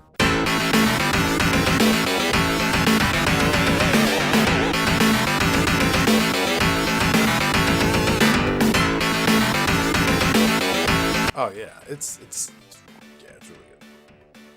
It's really good. Yeah. So hard. That's how hard. I'm pissed because my ROM was, like, broke. So, like, I couldn't, like, I had to, like, try to get a new one. But, like, for some reason, my characters just go diagonally. I couldn't really play the game. So I'm annoyed that I couldn't experience. Really? That's I had to find another avenue to experience this gem outside of just the screams at the beginning. Because for some reason, won't let me, like, control. I get all my Genesis ones from Vem's Lair. Is that where you go for your... Yeah. But this specific one, like, I switched games because the first time I was like, well, is it just my controller? But, like, it's just this, just this one. So, I don't know. Huh. Yeah, maybe Power Cycle. Yeah, I don't know. Yeah, I was able to get the one I found off them. Worked great. And okay. Fair. Say you get this fucker going. It's only 8 teams. They have Lakers, Celtics, Bulls, Blazers, Suns, Pistons, Sixers, Spurs, and the 2 All-Star teams. And it's got just so much star power. I mean, these are playoff teams, of course, so it's so much star power, as we covered when we went through the ad last GamePro. The East starting All-Star 5 are Barkley, Bird, Ewing, MJ, and Isaiah Thomas. And it is weird how there's no one-word name for Isaiah, I think. You know? Right. Yeah, everyone else. He didn't really earn that. No, he didn't. And he was like a consummate all-star. Isaiah who? Isaiah Rioter? Who are we talking about? Right. Yeah, I mean, he was a consummate all-star on a team that won back-to-back championships. You know, like, they had their moment, you know what I mean? So it's weird that, I mean, you know, Rodman was there, but Rodman wasn't Rodman like he was on the Bulls. Yeah, you know, he was like a good player that also, I think, made some all-star teams, but he wasn't a household name. And I just don't know. I mean, Bill Laimbeer, I guess, was a kind of a persona, but kind of in that, yeah, exactly, like shitty. He was a persona in the way that brawler, like Kurt Rambis was like. He's like, you know, this goofy ass white dude that like played hard, but he wasn't a star. You know what I mean? So he was like, Isaiah would have been the best opportunity of like a household name from that team. So it's weird that he didn't get that love. It's strange to me. Whatever the case, it's the best basketball game we've encountered in our timeline by leaps and bounds, I would say. It's still not a good basketball game, though. It is so slow. I did catch myself once I think I did pull up the manual real quick just to get the controls, because there's a couple dual. You got a button does a different thing on offense and defense, and like getting that all down for sure improved my experience greatly. So I was able to like. I didn't quite finish the whole game, but I played maybe a half or something like that, and like kind of enjoyed myself. But it's still, like I said, it's so slow. It's so fucking slow. I don't know, but right now though, I'm looking at Genesis between this and that, and thinking, all right, y'all got it on sports right now. Like, if for sure. Sports, like that's why. I mean, this is why EA in particular, but I mean. Sega of America, Madden, or not Madden, but Montana also, you know, it was just hands down the best sports system. It's not even close to SNES. Couldn't even hold a candle. Like, very late, once we get to, like, NBA Live 96, I would say, the SNES and Genesis versions felt equally as good to me, but early, like, I mean, you know, I think of early SNES basketball, like NCAA basketball. Did you? That was like the first basketball game on. Did I play that one? I don't know. That was one. I probably did. They had that game has. I don't remember which one it was on NES, but that same thing where you hit half court and the whole camera turns. You know, I mean, it does it in a way that's easier. It's not just. I think on the SNES one, it's just like. It just like snap turn. Snap. I mean, on the SNES, it does like this camera turn move, so you're not totally disoriented, but you don't want to watch that slow ass moment happen every time you cross half court. And yeah, that was a very clunky game too, I recall, but not even close. Same thing, NCAA football, same thing. That was the first football game on SNES, and too. I don't know. I loved NCAA football though. That was not the EA one. That first one was just like the guy in the. It might not have been NCAA football. It might have been called something else. It might not have been that then, yeah. But the first one they had on NES was, I think it was NCAA. It was called, but it had like a guy in a black. It was almost like a Steelers uniform on the cover, and that was again. It was just like NCAA. It felt like really clunky and really bush league, and not even close to these early Genesis games in my opinion. But we're getting there. We're coming along. They're coming along. Hot at the arcades this month is all Taito. We have Battle Shark, which is a submarine sim, complete with disgusting to put your face into periscope viewer. And can you even? I just can't even imagine. Like, genuinely cannot under any circumstance.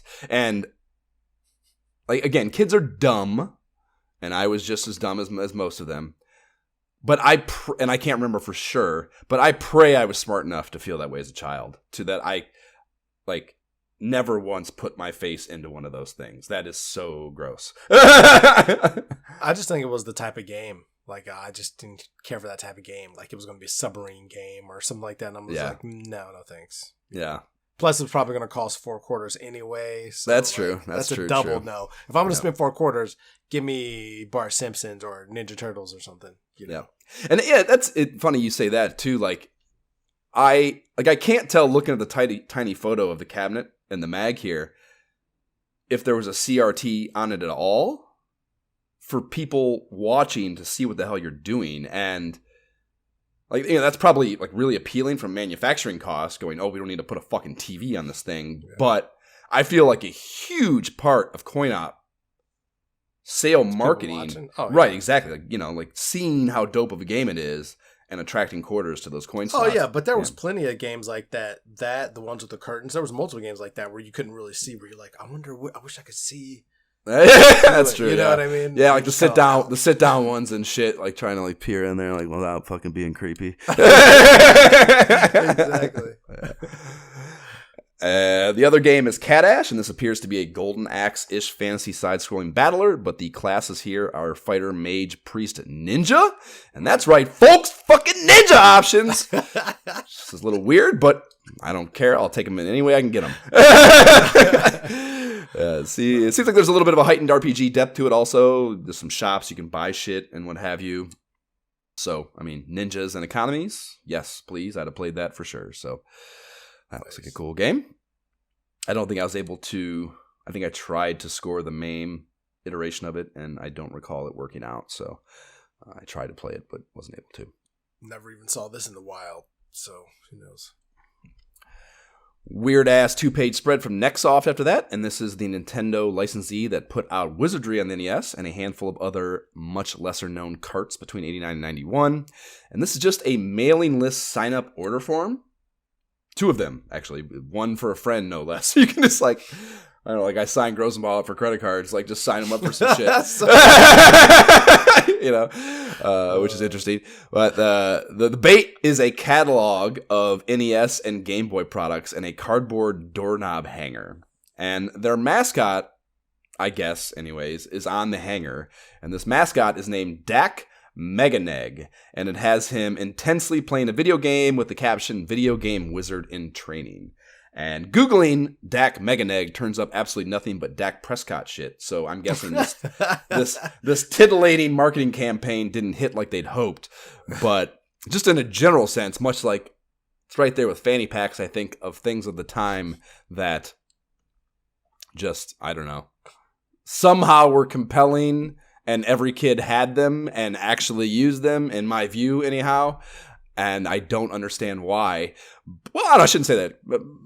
There is a very functional purpose for fanny packs, I guess. But these doorknob hangers, I don't know. I mean, did you? I can't think of any that I specifically had, which makes me a little sad. But I definitely had door hangers that I remember putting on my door with like the intent of informing your parents, who else, of whatever it was saying on it. Like. Your do not disturb to some degree is what they often vibed with. I don't know that I had them, or if I had them, I didn't use them. Like, they weren't memorable enough. Yeah, like I now, like hearing you talk about that, I'm like, okay, I could see. I remember them being around, but like, I did not have the type of childhood that was like, I'm shutting my door, like. My door was staying open pretty much all the time, so it was kind of like, why would I have this door hanger? It's funny now because I have one on the hanger to my media room that says like gaming in progress, which makes complete sense because if you saw my media room, it's dual screen Series Xbox, all the gaming stuff you could ever want. So yeah, but as a kid, nah. Yeah, I was always trying to I always, for one purpose or another, was like repurposing my closet into like a private clubhouse kind of thing, Jab and I would go in there and fucking do whatever dumbass top secret shit, like fucking, I was always trying to put gates between me and the rest of the house for sure. Probably a lot of psychological reasons for that. But fucking, I was always trying to like, this is my space. Get the fuck off over here. Yes, fuck off. Game Boy Robocop and that sexy space junk breakdown Solar Jetman 2-banger get us to the adventures of GamePro. This is Chapter 15, Deceptions. And Todd is still bopping around in a Rad Gravity game world, though the Stalker is in disguise as Rad Gravity here and working to deceive Todd. And via some very, very poor respecting of the reader's ability to work through subtext, the Stalker learns that Todd is from Earth and immediately incapacitates him to take him to the Supreme Overlord's dissection lab. And it's closed out by teasing Michael Jackson's Moonwalker will be the game world of choice in the next installment, which is a hell of a tease that is fitting for the business aspiration of the next installment, a full-blown separate comic book they are debuting as The Adventures of GamePro number 2. And this standalone book contains a reprint of chapters 10 through 15 of the InMag comics, and then tacks on a 21-page blowout conclusion, that's how they term it, only available by spending this $350, and that includes shipping. And you also score a couple of giant wall posters by ordering this comic book. There would be 3 issues of this comic that would get published, and they are luckily preserved on retromags.com if you want to give them a look. The link is in the show notes. They are exactly like these InMag ones, which is like maybe kind of interesting. I think the best you're going to get, better than Nestor, obviously, in Nintendo Power. But I wouldn't call them good. This episode wasn't that bad. I was like, okay, all right. I mean, it's like, like I said, better than Nestor, but not saying the idea of spending $350 to get new, like, standalone ones, no. This is bonus content, not primary download. Gremlins 2 and a Koei ad for their War Strategy lineup are found in here too before we get our first advertisement for SNK's Neo Geo system. And so, it wasn't the ad we saw earlier. It was just that shit about it. This is the actual ad. This is a fantastic ad, in my opinion. It's incredibly, like, it's, there's all this shit out there about how hard Genesis went at Nintendo and their advertising in this era. Like, these motherfuckers are like, just that's nothing compared to what they're doing here. It opens up with, if you're still playing Sega, NEC, or Nintendo, you're nothing but a weenie, as the headline, over a bare-ass, bun-free hot dog, which is fucking great, I think. And then it says, if you're playing the incredibly high-powered Neo Geo system, you're a real hot dog. And that's over a loaded stadium dog with chili, cheese, onions, and the works. And then the copy gets real fucking high octane. It goes, tough talk, but we think it's over. Why dick around with limp, underpowered 16-bit systems when Neo Geo offers the hottest, most advanced video entertainment system in the world? And, dude, I mean, I know... Well, it's like, it's crazy, right? It's fucking crazy. Right? Like, I mean, like, Dick can mean Richard. You'll see that sometimes. And you have to just accept that as that's short for Richard. But Dick is not non-profane hot dog terminology. It's just not. So they are just saying dick around here. And that is nuts. That is nuts. How can they even do that? How can they do that? Right? Clearly nobody in any kind of regulatory board there are no police ever saw this copy. Because then he comes back with, like, fact.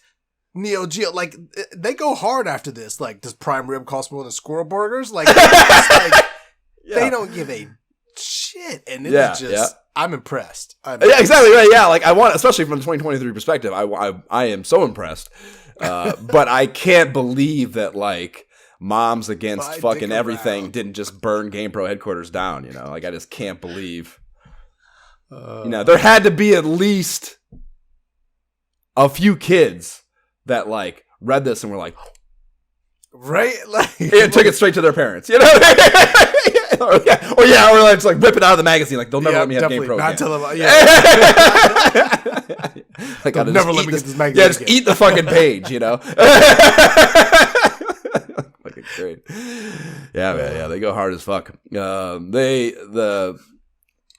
do pictures of the system, and then they have a chart titled "A Quantum Leap Forward in Video Entertainment." This is what I thought I was mentioning earlier, where they show the stark technical advantages of their gear versus Genesis. And yeah, it's not a small amount of difference. So yeah, but also it's still mostly related to the colors, the sound. I don't know, sprites. I guess that's more, but still.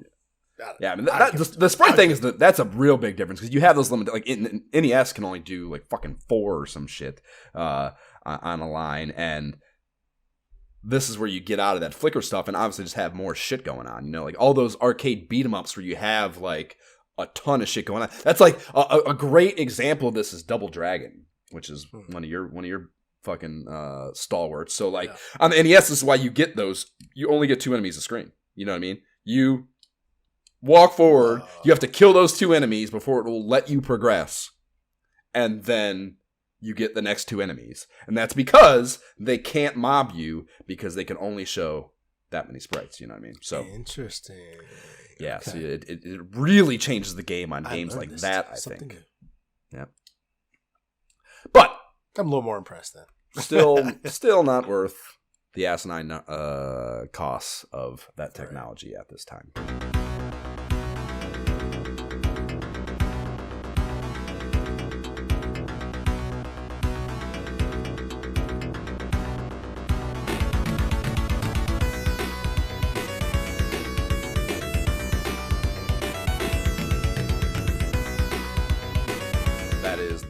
Granada heavy line theme from a Genesis title we'll talk about in a bit. And we start here with a lot of ads we've seen, including, fittingly, that epic Turbo Express handheld 5-banger and some Game Boy action that carry us into GamePro's handheld holiday catalog that was touted on the cover. And the illustration for this is really cool. It's like a neon green tinted translucent android hand holding a perfectly portrayed Game Boy. And it's so perfect to the point that I'd guess Nintendo paid for this. You know what I mean? Like, maybe even commission the artwork. You know what I mean? Like that. I just struggle to see GamePro putting such meticulous attention to detail, even down to the dot matrix with stereo sound, text up above the title or above the game screen and shit, the console screen. This feels like a different artist. They hired somebody from the outside to do this. Yeah, not Fran. This is not Francis Ma work. I agree. Not that Francis Ma works is bad, but right. Yeah, this would have been a hell of a tool for making your list for Santa. I'd say it's 7.5 pages of Game Boy games and 1.5 pages of Link's titles. And it's just a screenshot, the title, and a paragraph of copy it's made in the game. So there is a lot of... You kidding me? Give me my notepad and piece. Right, yeah. Like, this is what I want for Christmas. This one, this one. A lot of shit to choose from. I wish I had done, and I did not. I'd like to go through and count the percentage that were puzzlers. You know, out of 7 pages, or sorry, 7 pages, 7.5 pages of Game Boy games. I bet minimum a third, probably closer to a half of them are for sure puzzler games, you know. For sure. The funny thing is I went through the list wondering how many of these Game Boy games, did I own as a kid? But I realized I didn't own too many Game Boy games, only a few. But I think it's also because of the time frame that it came out in, right? Like the Game, whenever I got my Game Boy, shortly thereafter, the Super Nintendo came out, and I'm going to be playing that almost all the time. I'm pretty much only playing my Game Boy when I'm traveling, which I went to, my grandparents lived in Kentucky, so we would drive there, but that would only happen a couple times a year, at most. So I didn't really need more than a few Game Boy games. So I'm man, I only had 5, and yeah, that was just a lot of games that I just never played, because then I moved on to other systems and got a Game Gear and all these other things, That's interesting. I never really thought about that. We played, Jab and I both, played a lot of Game Boy at home, sitting in our living rooms, like by choice over our consoles. Yeah, we those like Final Fantasy games and shit. Like I can remember, we would spend tons of like that. I could see. Yeah, tons of time on those, man. Even when not, and we moved around a lot, and we not moved around as in like moving around houses, but I just mean fucking getting dragged by our parents, who God knows where. Much of which we probably shouldn't either wanted to or should have been going. But we had incentive to, or opportunity, I should say, to play that shit on the go. But yeah, I feel like it was much more. I mean, even down to the point like, yeah, I had the battery pack, you know what I mean, or the AC adapter rather, and that, I mean, I feel like I used that. I often didn't even have batteries in my Game Boy. I fucking just had that fucker plugged into the wall. That was like I remember that being a thing. Like I remember Mad Mike talking shit about batteries all the time. So it was just like, it's easier just to fucking play it at home. I can see that. Yeah. There's also a full pager from I Am in Control, a company that I'm sure put out countless NES peripherals that brought smiles to the faces of kids everywhere, but there is no trace of them on the internet whatsoever. They are selling a control device called the Game Handler, which they tout as the only handheld controller you only need one hand to play. And in either the worst marketing decision ever, or perhaps the best because it looks like shit, the product is basically in complete silhouette in the photo. And right, the tagline reads, "A new universe is at hand. Can you handle it?"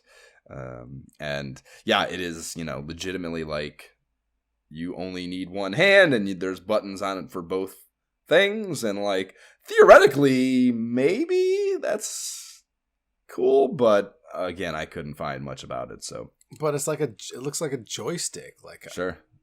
But I mean, the idea, if you think about the joystick design at the time, like the only reason you needed that second hand was for that button. That's where the Atari button is, like most of them had a trigger because joysticks, flight games, that was normally the thing. Yeah. So like, the idea of just putting another button up top and, it could work.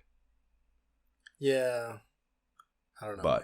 That just feels like it feels like it's going backwards, which clearly everybody else felt the same way since you can't find that. Well, I did my fucking nosing around, and there's a 10-minute instructional video that I'm guessing came packaged with it in the form of a VHS tape, and the link to that is in the show notes. And it does a pretty solid job of explaining what's what with this thing, and honestly, it kind of feels like a twist on the Schmauer Dove. It's like you tilt the stick to enact D-pad depressions. You know what I mean? That makes sense. But you don't need the Power Glove had the fucking shit the rig you had to put around your TV to give it the sensor space for the Power Glove to do shit. Schmauer Dove. To do shit.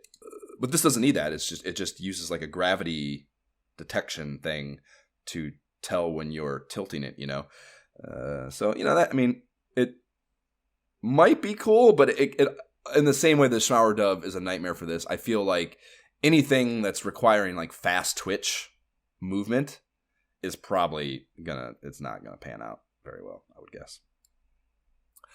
There's another part of this, a page or two later, that's a full page ad accompanying, that has accompanying accessories. This is like a whole line of shit that they, again, like we talk about SNK, like, all the effort and cost and shit that goes into R&D and then the manufacturing of stuff. Like they're rolling this thing out cold with all these 4 different accessories, an RF remote, which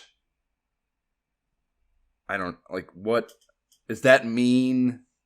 Like the RF switch and your TV? Like, why the fuck would you need that? I don't even understand, And then it has earphones and then a mic, so you can.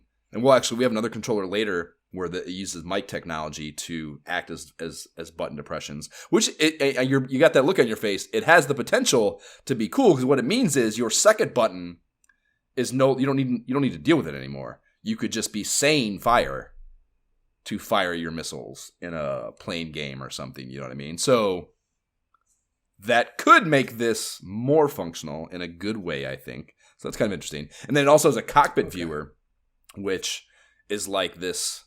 It's for soft. It's later. There's I think maybe Pro News Report or something talks about this, but you need to buy software for it. It's not like functional for any pre-existing games, but they're supposedly going to be rolling software out that enables this to be a cool part of your experience. That like, it's like a little, I don't know, like something that would be on a cockpit showing who the fuck, I don't know. Something that makes it more like a plane cockpit, I guess. So it's a lot, man. It's just a lot Right. to come with this, third-party fucking peripheral that I'd never heard of. It seemed like a whole lot of groundwork, Right. Like, why do I need a microphone? I mean, the speak commands. I guess that's the reason, because there's no NES Live, popping off. No, yeah, you're certainly not fucking. It's not. You're not conversing with players. Over it or anything. So yeah, it's just funny. Like I said, we'll get to and I was surprised by this one too. In both cases, I'm looking at it immediately like, what? This got to be a piece of shit. No way it's any good at all. And in both cases, I was I kind of came out of like doing the research like, maybe it's not so bad, depending on MSRP, I suppose. A 7-banger on controller offerings titled "You're in Control" comes next. More holiday catalog type shit. The most notable thing about this is the text is almost entirely illegible because of a terrible background choice, which is not the first time we've seen this in GamePro, where they have this purple-red splotchy pattern in the background that makes the white text incredibly difficult to read on these pages. So that sucks. But the game handler is in here, actually, so it's not Pro News Report, it's right here. And they explain how it works a bit, but we're unable to get their mitts on it, so they don't want to offer any critical analysis, which I was actually... I'm kind of surprised, I guess, that they bother to like be that transparent and truthful about their review, whatever, I mean, that's helpful though for them to be like, hey, they were willing to toss us this ad and pay us some dough, but they didn't have a prototype for us. So what do we do? Right. So it's probably a piece of shit, is what they should say there. They're not willing to get it to us. Between the lines, readers, And they do actually have the MSRP here. It's guesstimated, anyways. It's not, I guess, the for sure thing, but they're guesstimating $45, which I guess I'm trying to think. I mean, I feel like the NES Advantage was like a $40 or $50 type deal, though that is clearly, but that is a phenomenal controller. That's all. That is like an NES peripheral staple itself. Yeah. Right. It's not off-branded. You're not sure how this is going to turn out. Sure. With crazy-ass wonky technology that may or may not work, right? At the tail end of the NES section, there is a section partitioned out for something that was teased a long time ago in an issue of Nintendo Power, a hands-free controller that allows gamers with limited body mobility or insufficient hand function to play an NES cart that standard controllers can play any NES cart that standard controllers can operate. And Zapper and PowerPad games are not supported with this, but it does plug right into the normal control port and can be mixed and matched with other controllers of any kind on the controller deck. So like one kid can be playing with this and another kid can be playing with the normal controller just fine. And all you need is good motor control of your head and or jaw for the control stick, which comes with a bunch of different attachments to allow you to interact with it in different ways, which is fucking awesome. And then you also need decent lung capacity for the sip and puff tube that acts as your A and B buttons. You like a short sip for the A button, and then a short puff, like exhale, for the B button. And you can do a more sustained sip or puff to enact the select and start buttons. So, fucking crazily innovative and thoughtful technology. I didn't even know they could do that back then. Right.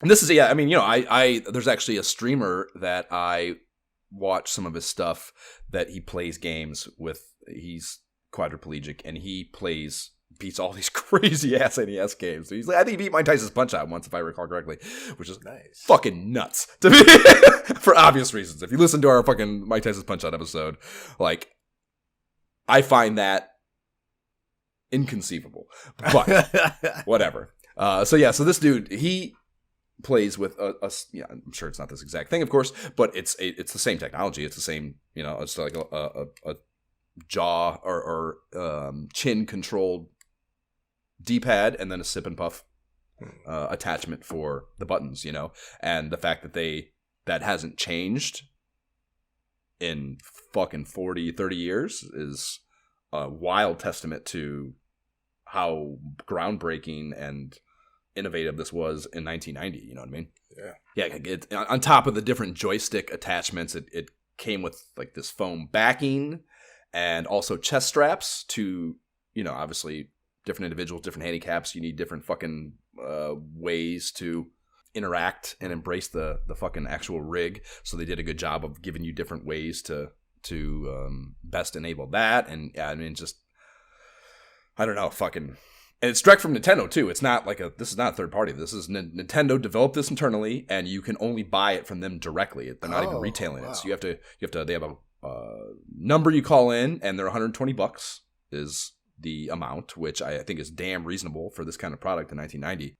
Yeah, just fucking impressive and really fucking cool that they went to that length or these lengths to be able to offer this to disabled players in fucking 1990. I mean, it's, the amount of human consideration in corporate America in 1990, needless to say, it's still not good today, but 30 years ago, holy fuck. Like, scrape them off, I don't care. You know what I mean? Right. So, really, really impressive shit by Nintendo, I think. Actually, I found one of these on eBay just to see if they were available now. And funny enough, a user named Ohio Video Games, Jay, had one listed at $2,249.99 OBO. Maybe it's less. Whoa. Depends what your BO is. But they're out there. It looked to be in pretty good shape too. I mean, very usable. Wow. So pretty fucking cool. The only other controller in here I found even vaguely interesting was the Sega Arcade Power Stick, and this is the official 3-button joystick offering from Sega directly. Jab had this one. It was dope. Did you have any of these controllers shit you got to fuck with as a kid? No. Yeah. Not at all. A lot of random shit in here, yeah. Definitely magazine viewable only. Yeah. Right. So there's tons of ads in here, too, throughout this section. There's a fun one we haven't seen from Game Tech for Harlem Globetrotters on the NES. And the tagline up top reads, "You've never seen basketball like this, but as I mentioned on our socials, I have a feeling we have seen exactly basketball games like this." And it's just another piss poor one of them on NES. So we won't know until March of 91, though, when it drops. Thankfully, don't got to deal with it now. But I'm guessing it is not all that great. And that oddly intriguing Kaneko beat 'em up on roller skates for the Genesis, DJ Boy, gets a full pager that is terribly unappealing. But like we said when we found this game originally, it is surprisingly enjoyable, I think. Or much more so, at least, than expected.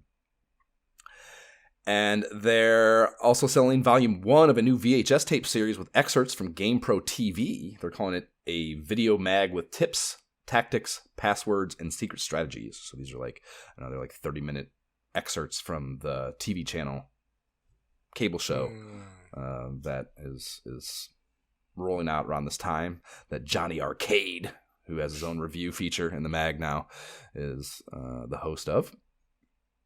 Then we have a slick Genesis-esque two-banger from Atari for the Lynx in here, and there's large screenshots of a bunch of games: Paperboy, Rampage, Rygar, Klax, Miss Pac-Man, Gauntlet, and they fucking look great, dude. They look really fucking impressive. And the game cards that they show look like some diskette type shit I would have really wanted to have alphabetized in a little box circa 1990. So a lot of appealing shit about this. Like we've said, it was never like, I don't even think I knew it existed, to be honest with you. But before the Game Gear being available, yes. Right. 100%. But then, yeah, the Game Gear basically did the same thing, and it was Genesis. Once you can get Mortal Kombat in your hands, right? You're like, what else do you need? You're not competing. Then finally, 104 fucking pages into the mag, we start seeing some pro views on some video games. The first one is The Simpsons. This is Acclaim's first of many NES offerings, all of which come via those pesky kitchen boys, Gary and Dan. And this one is, they don't even have the title of it here yet, but it's Bart versus the Space Mutants. It will eventually be titled. And thankfully...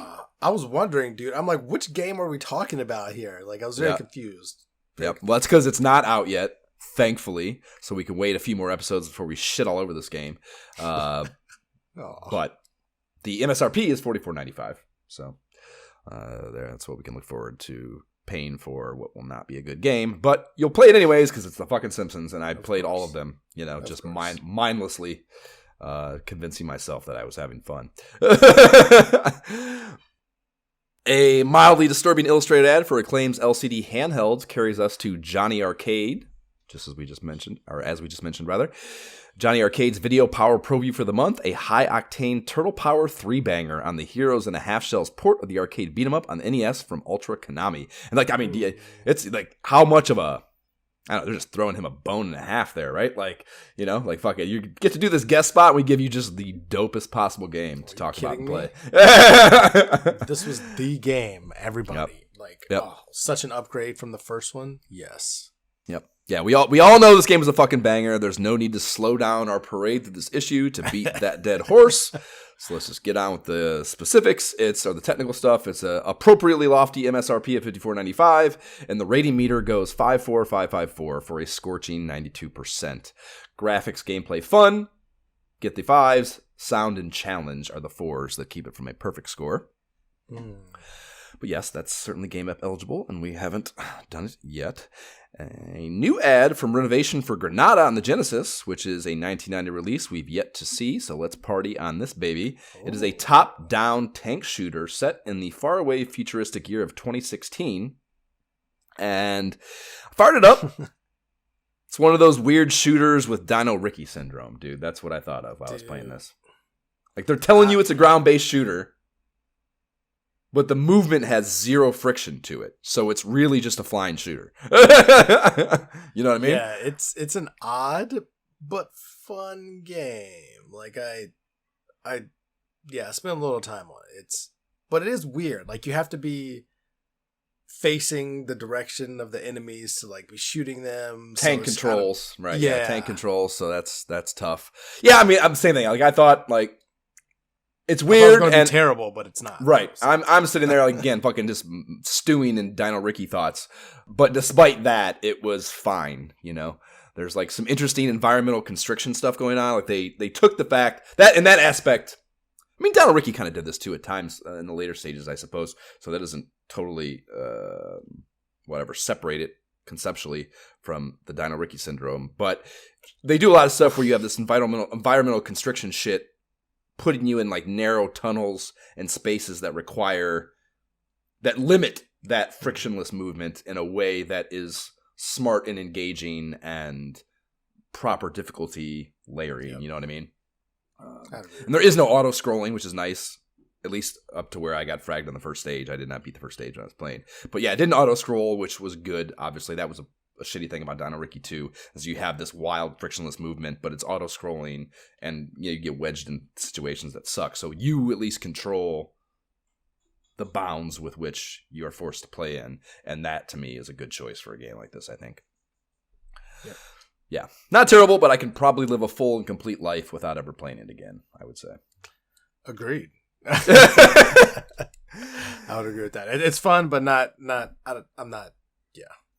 Yeah, don't need to do it. Two-banger on Hudson Soft's second installment of the NES clone of SMS's Wonder Boy series, Adventure Island, and this doesn't hit till February 91, so we're not quite there yet. But $49.95 MSRP is expected, and they're giving it all 3s except for a 4 in challenge, a shitty 64% overall. Aww. And I don't think I've ever played it, but I translate that scoring to mean mostly meh, and that is exactly what I think of with that series.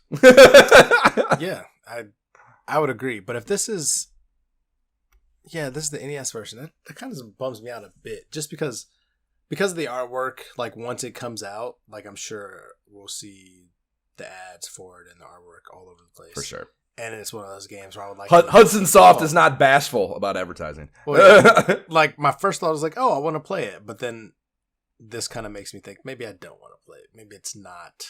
It's not like Star Tropics, which I'm absolutely going to play. I want to see what it's like. This is not... Crazy to mention those in the same. I know it's about... It's like, yes, there's islands. Yes, there's a boy. But those are the only parallels. They're colorful. They're around when I was around the same age-ish. Okay. Yeah, I think you'll be... That's it. Once you get into both, you'll be like, oh, wow, those two have nothing to do with each other. The reviewer, Slasher Quan, leaves us with the following parting words, and I think it really sums it up. Adventure Island 2 is more interesting than its predecessor, with new items and more intricate worlds. The challenge is way up there. It's definitely not for the beginners, or for beginners. However, there are a few flaws. The graphics and sound, unfortunately, aren't much better, even with the MMC3 technology. Island 2 resembles Super Mario Bros. 3, but isn't nearly as much fun. It also gets too repetitive too quickly, just like Island 1, and a password feature is desperately needed that is not there. Still, anyone who enjoyed the first chapter should get a kick out of this new Hudson Soft cart. And they mentioned that MMC3 technology and the attempts to get it on, or for it to be on par with Super Mario Bros. 3. And the map screens, for example, I think they look more like Super Mario World, even like the SNES one. Yeah, you know what I mean? I'm like, wait, what? Yeah, so there's, I guess, aesthetic things there that make me, I don't know, kind of intrigued, but see, that's why it's like, I don't know, right. if I didn't read all that, I was just kind of be like, oh, maybe I'll check it out. The one screenshot of him in the room with the dragon, with the purple outline there, that how on fucking brand with that is, or how on brand with Wonder Boy 3 is that? That looks exactly like a screenshot from Monsterland that we played on SMS, so you can definitely see the through line there for sure. Next is holy fucking shit! It's Ultima 4 Quest of the Avatar. Gross. What are we even doing? Oh, dude, they start this two-banger off with a number of paragraphs and total nerd character, and I just love that they tend to have reviewers take these games, these RPG games, that want to go full LARP in their writing for them. It's fucking great, dude. I love that they pick people this impassioned about this kind of game to review these. It's like remember Wizardry's fucking same thing. It's probably the same guy. They do these with these deep RPG games. They really go all out with the in-character writing. It's fucking great. You got to do something to pull in the public. Otherwise, what are we doing? Maybe straight to screenshots. I'll tell you that. There's a number of things mentioned in the gameplay mechanics that I had not seen yet, and I found quite intriguing. So I'd like to go through those, Jay, much to your malign.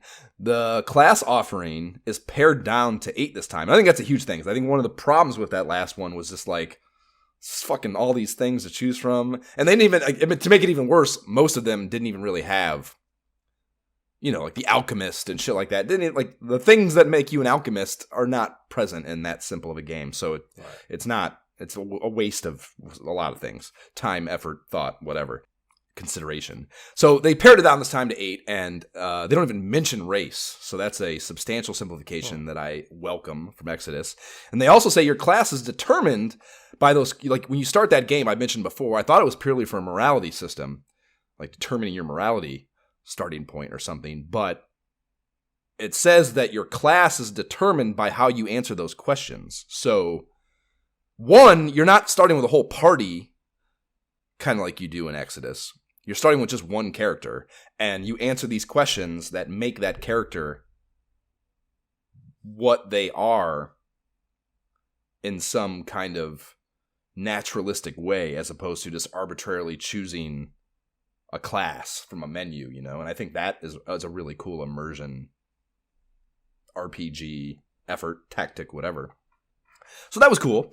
And then the point of the game is about maintaining virtue, and that you're constantly presented these dialogue challenges by people that are ambiguous enough for you to not always know what's right and wrong. So you're trying to develop these characters to a certain point of virtue, and that's how you progress. And that's cool and different. I mean, that does not exist anywhere else in any game, PC or, I mean, I obviously hadn't played the Ultimas, but I can't think of any other even PC RPGs that had that kind of, progress tree, where you're answering intricate dialogue things, nuanced dialogue questions that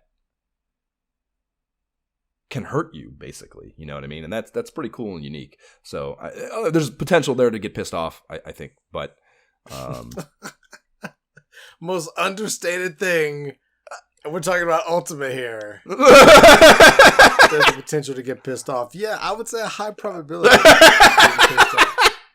That's cool though. If you're willing to go into it like full RPG, I think that you have to take that. Like that, getting setbacks are supposed to be part of the experience. It's like the Space Quest fucking dialogue Jab and I are having on that. It's like, you're dying is part of the game loop. Like, you have to, if you were going to play this type of game, you have to embrace that, and you should embrace it in a positive way, because that's part of what makes it a game. In any event, they mentioned killing pirates and taking their ships, as well as moon gates are still modes of travel in this game. So that was something that, I mean, I'll understand them better this time, probably, in both cases. So what do you mean this time? Like, you're gonna play it? What do you mean by this time? It's definitely it's on our RPG list. This is a democracy, Jay. This is a democracy.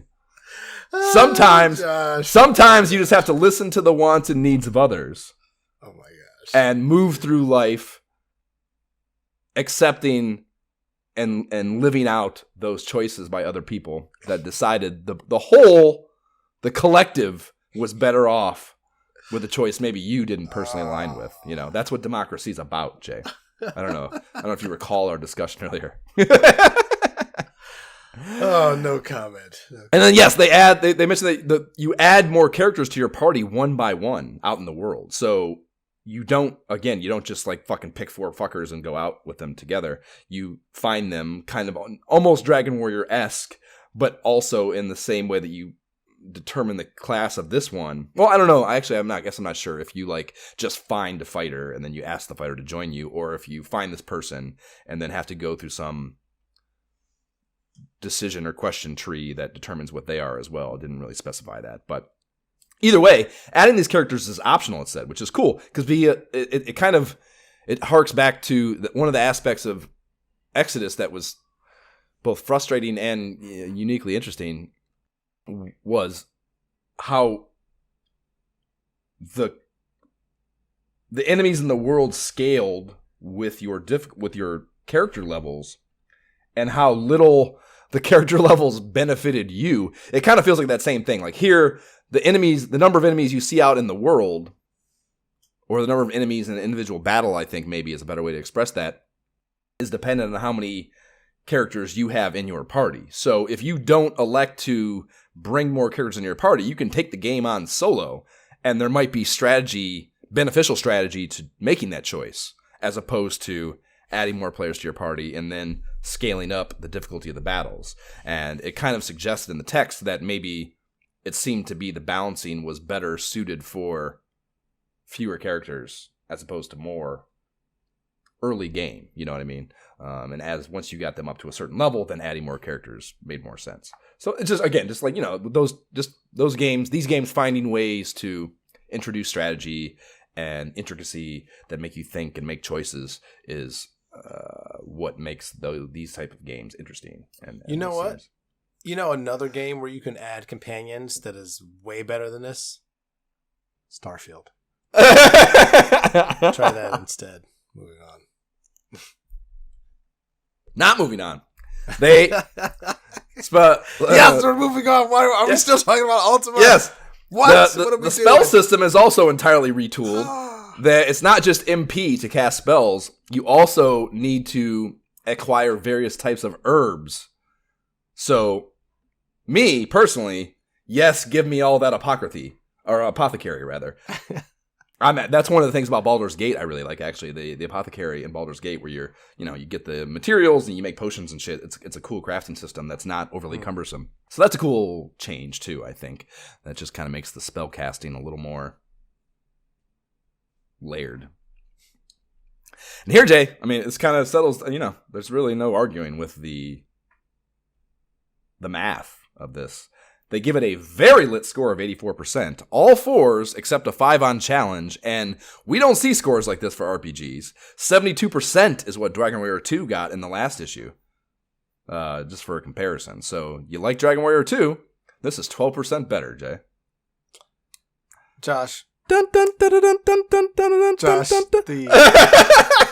The crack you would have to be smoking to think that I would consider playing such a game. This is just no. It's going to be terrible because it's Ultima.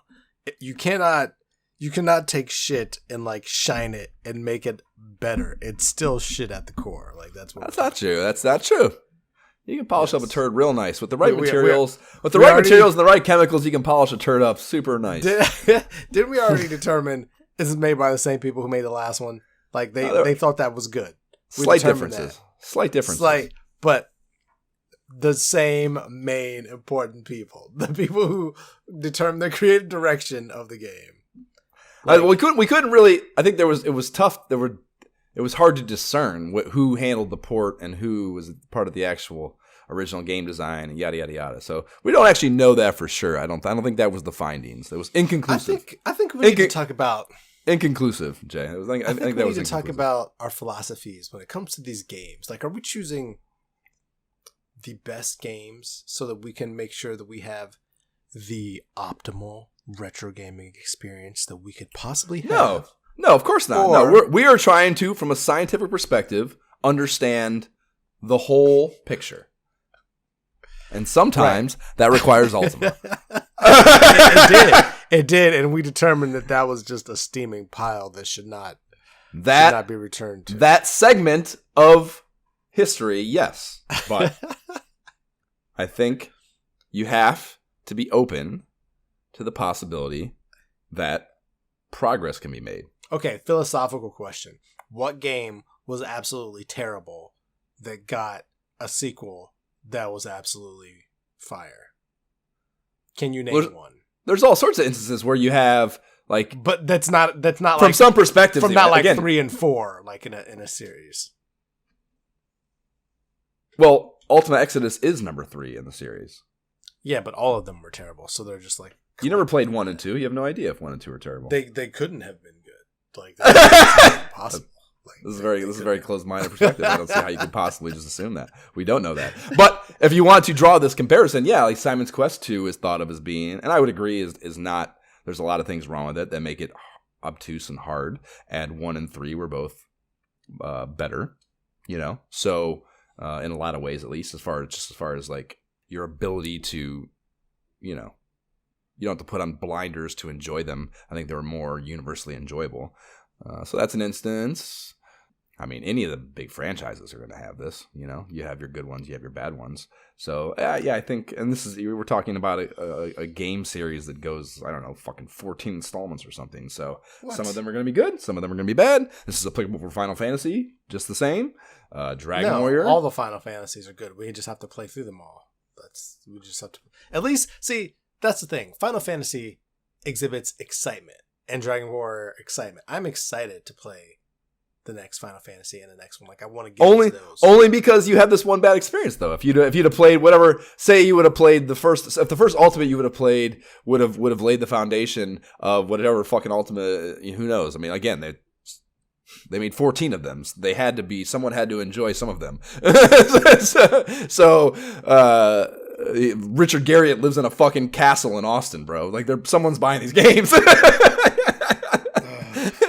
He lives in a castle with a fucking Shakespearean Globe Theater out in the yard. Like, someone bought these games. But yeah, if you'd have played whichever one is thought of as the greatest, that would be your foundational perspective on the thing, and then you would give more leeway to a bad experience with a third one. And, I think part of the bad experience was the port. I think the port was bad in the case of there were broken things in that game that was not in the design of the game. It's fucking FCI's shitty-ass port. So, I don't know, Jay. I think it's a very close-minded perspective here. It's $59.95 is the MSRP on this, and I guess that is to be expected for a heavy battery backup game like this. That's pretty reasonable, probably. Most of the games with the battery backups are like that, are priced that way. ISOH Game App alum Little Nemo after that, and this one is by Unknown Gamer, same cat that did Ultima, and in similar fashion, he wrote the whole piece in character as Nemo. So, of course, I like this. It's like a childlike perspective, moving through the 8 dreamscapes in the game.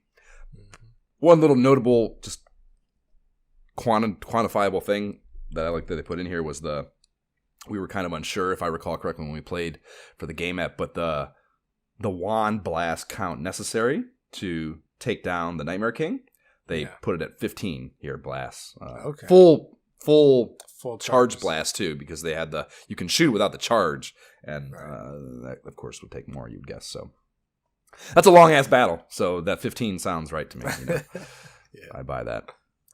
The MSRP is an incredibly reasonable $42.95, and I noticed here they are listing how large the ROM capacity and type is on the cart for every game, and that's again kind of just highlighting like what you're paying for. I guess that was cool to me. This is a 2 meg cart that they're charging $42.95 for, and the game rating is 5s in graphics, gameplay, fun, 4s in sound challenge, which is exactly the same I think as Turtles, if I recall correctly.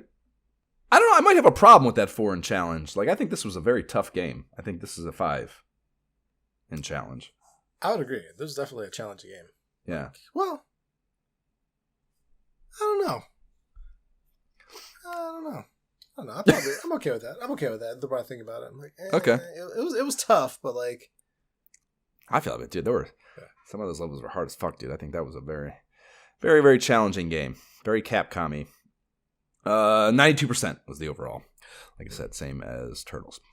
EA's The Immortal is next, and again, this is a really interesting game, but if we're going to play this, it has to be the Genesis version. I will accept nothing else. There's definitely shortcomings with this, and if we're going to weather those, we at least need the elite 16-bit graphics while doing so. The MSRP is $49.99. This is a 3 meg cart with the MMC3 chip, so that's why they're able to have those big sprites and shit, I imagine, that this game has. All 4s on the GamePro rating, except Fun, where they bump it to a 5, and 84% overall. Like I said, I have like this kind of affinity for this game. The NES version in particular, I don't know about that. That might be a bit, as usual, extreme. You did try that, did you? No, I did not try this one. Okay. Yeah, like I said, I would hold off until Genesis. A Namco full pager for some Genesis offerings breaks up the ProView Onslaught next. ISOH Game App alum Phelios, and that skimmer flyer shooter game I really liked in the last issue, Burning Force.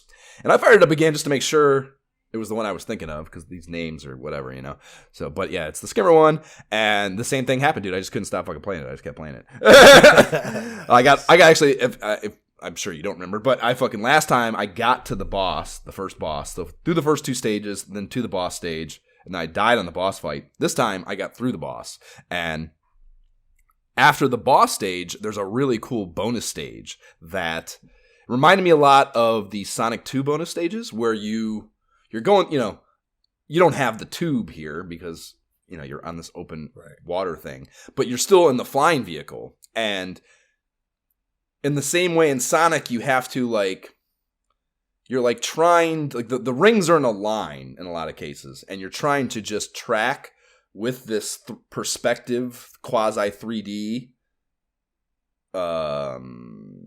whatever, rows that move out towards the perspective, towards the horizon, and you're trying to do that in a flying case without the tube here. So you're trying to match this flying sprite from behind with these fucking lines that are going, all over the screen, and it's really interesting and cool way to do a bonus stage, I think, that I didn't expect to be there and also had fun with. So yeah, man, this is like a mindless, if we wanted to go purely mindless fun on a game episode, I think this fucking game has it all, man. A really, really, really good video game that, again, Testament to fucking to Namco. I mean, they made Philios, so yeah, right. I'm not surprised. So they're killing it here early on Genesis. More Hudson Soft on the next ProView, Jackie Chan's Action Kung Fu. We talked about this last issue, and I think we were both pleasantly surprised. I mean, I don't know, so good as we were pleasantly surprised. We were pleasantly surprised that it was not a total trash fire. But these motherfuckers are on some other shit here. They're giving it a 92%. I'm telling you, it looks good, man. I played it again. Like the music is fun. The sprite is surprisingly good. Even like the artwork of the sprite, like the back and forth, like this is, I don't know, man. I think this is really well done. I think this might be a really good game. Sound and challenge are the 4s. Again, just like with Little Nemo and Teenage Mutant Ninja Turtles 2, same exact score in the same exact categories. Right. Well, exactly. Well, get the fuck out of here. I might, no, those are here. I put this like down a notch. You know, I haven't played this whole game. I'm only playing a little bit. Like, you can't, I don't know. It's fun. It's not anywhere near on the tier as those games. It's insane. Well, obviously I haven't played it. I haven't played it all the way through, so that's not a statement I'm saying. I'm just saying it's worth looking at for sure.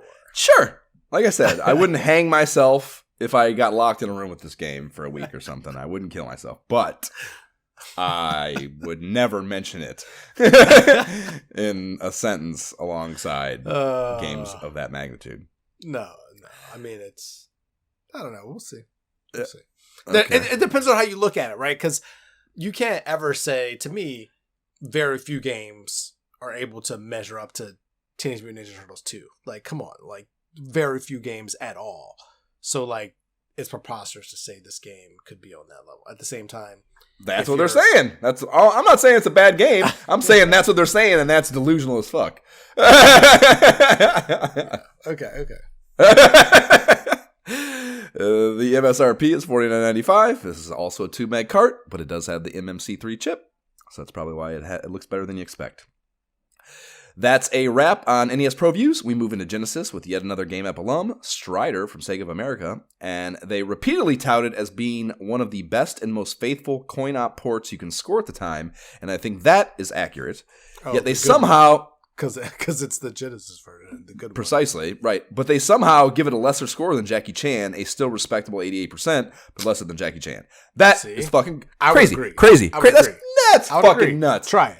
No. See, Strider is so much better. We have to play Jackie Chan to settle this. Because Strider is like they are dragging the fucking arcade cabinet into your living room, dude. And have you ever played an arcade cabinet of Jackie Chan?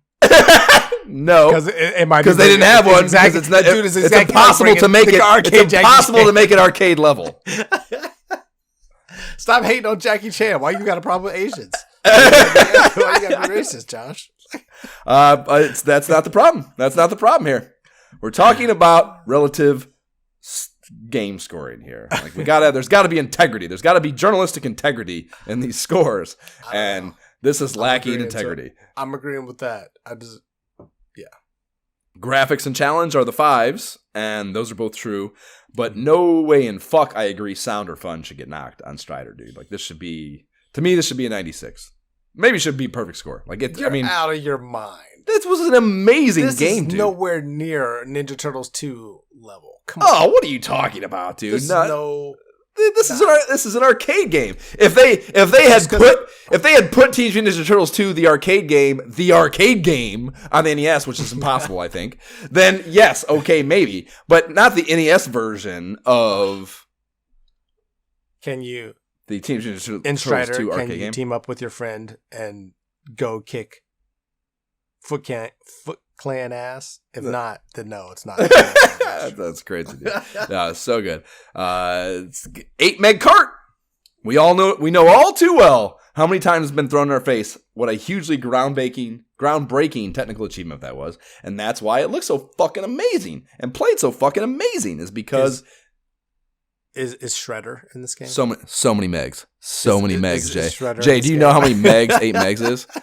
It's the maximum number of megs. What about April? Is April in it? If April O'Neil's not in the game, then okay. And we go straight from that, fittingly, from that Strider thing about the 8 megs to the big Genesis spread for the issue. And this is a meager 3-banger they've scaled it back to. It's been 4 at times lately. But they're doing the exact aforementioned thing. They're telling us how fucking lit Strider is. And they call it the most powerful home video game ever. And they are touting it being named Electronic Gaming Monthly's Game of the Year. Maybe that's why they tried to lowball it as an 88% as a shot across the bow at EGM. That's my logic. Is that GamePro is GamePro is trying to. It's a subversive dig at their competitor EGM, calling their Game of the Year a lowly 88%. I don't know how I feel about that because EGM was my game, my magazine. Well, there you go. Now you're in conflict. Game of the Year, 1990. I don't know how 1990 Game of the Year. I know. Strider. What other games came out in 1990 that we can talk about? Lots of games. Teenage Mutant Ninja Turtles 2, the arcade game, for one. Their big library page is here again, of course, and there's lots of titles in there we haven't played, like Bejeweled, for one. The last Jenny Pro View is another revisit, but a good one, and this is Hellfire from Seismic. And this is it's a side-scrolling, flying space shmup, Life Force on steroids, basically. Very solid 84% rating. All 4s, save for a 5 on challenge, which I agree with. I enjoy it, but I'm not even kind of good at it. It's way too intense. But I would play the fuck out of it for a game app, though, because it is fucking that good to me. No MSRP, as Sega goes, 4 meg cart. We get an SNK full pager next, and it's styled like a newspaper called the Super Player News. That's up top in NY/LA Times font. And the games featured are Little League Baseball Championship Series, current side quest nominee Crystallis, and then a new one I never heard of, Mechanized Attack. This is a port of an arcade rail shooter joint that requires zapper action on the NES. Dropped way back in June, so it's fair game, but we're not doing zapper games. I watched the play vid. It is a much shittier version of Operation Woof. Woof. Woof. Woof. Woof. Operation Wolf. And I'm all set on that. So, after these messages. We'll be right back.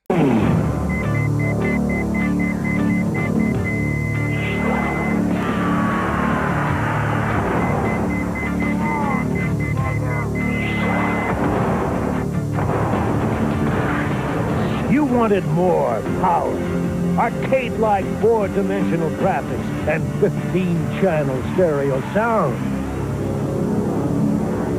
Neo Geo. There's no stopping us now. That is a 1990 US market TV commercial for the release of the Neo Geo system. The video is much needed to get the full gist of that ad, as the whole premise is you are behind a missile crosshair that is targeting and blowing up live-action shots of all the competing consoles of the time, NES, T16, and Genesis. And just as with the ad in the mag earlier, SNK was not being shy about extending their middle finger towards other console makers, and that commercial encapsulates that perfectly. We now head into a couple of TurboGrafx Pro views. The first is a side-scrolling robot action game, Vegas Tactical Gladiator, that gets a very nice 88%, and the reviewer is sure to point out that there are some cool strategy elements in your character build options that elevate the experience. $61.99 MSRP on a 3-meg cart. And the next is, this is the one we're talking about in my opinion, it is NEC's, it's just the letter Y, S, but it's pronounced E's, Book 1 and 2 for the CD-ROM add-on, which is an RPG I feel like I have heard a lot about positive over the years. So the reviewer, Dominion, is the reviewer, and he's like on absolute full fucking tilt about this game. They give it a 96%, which I've never seen in the magazine to date. I mean, it's only 3 issues of scores, but nonetheless, the first 96% we've seen. And the only knock is a foreign graphics, which is kind of wild because it says there's 20 plus minutes of dope animated sequences in the game, being a CD-ROM title. You know, they can do actual FMV, and they have animated iterations for story. And yeah, I mean, I know it's outside the purview of this podcast, but side quests are kind of a swerving outside of the lines anyhow. So I added this to our yet to be quested list, I think, because yeah, I've heard about it a ton. this guy is like over the fucking moon about it, and everything in there looks pretty intense and pretty side quest worthy to me. So I thought this come out on other platforms, right? Because I've heard of this, but not specifically for TurboGrafx 16. I feel like. Yeah, I mean, I think it's NEC developed direct, so I mean, it probably does get ported, you would guess, but I don't know where it would have been.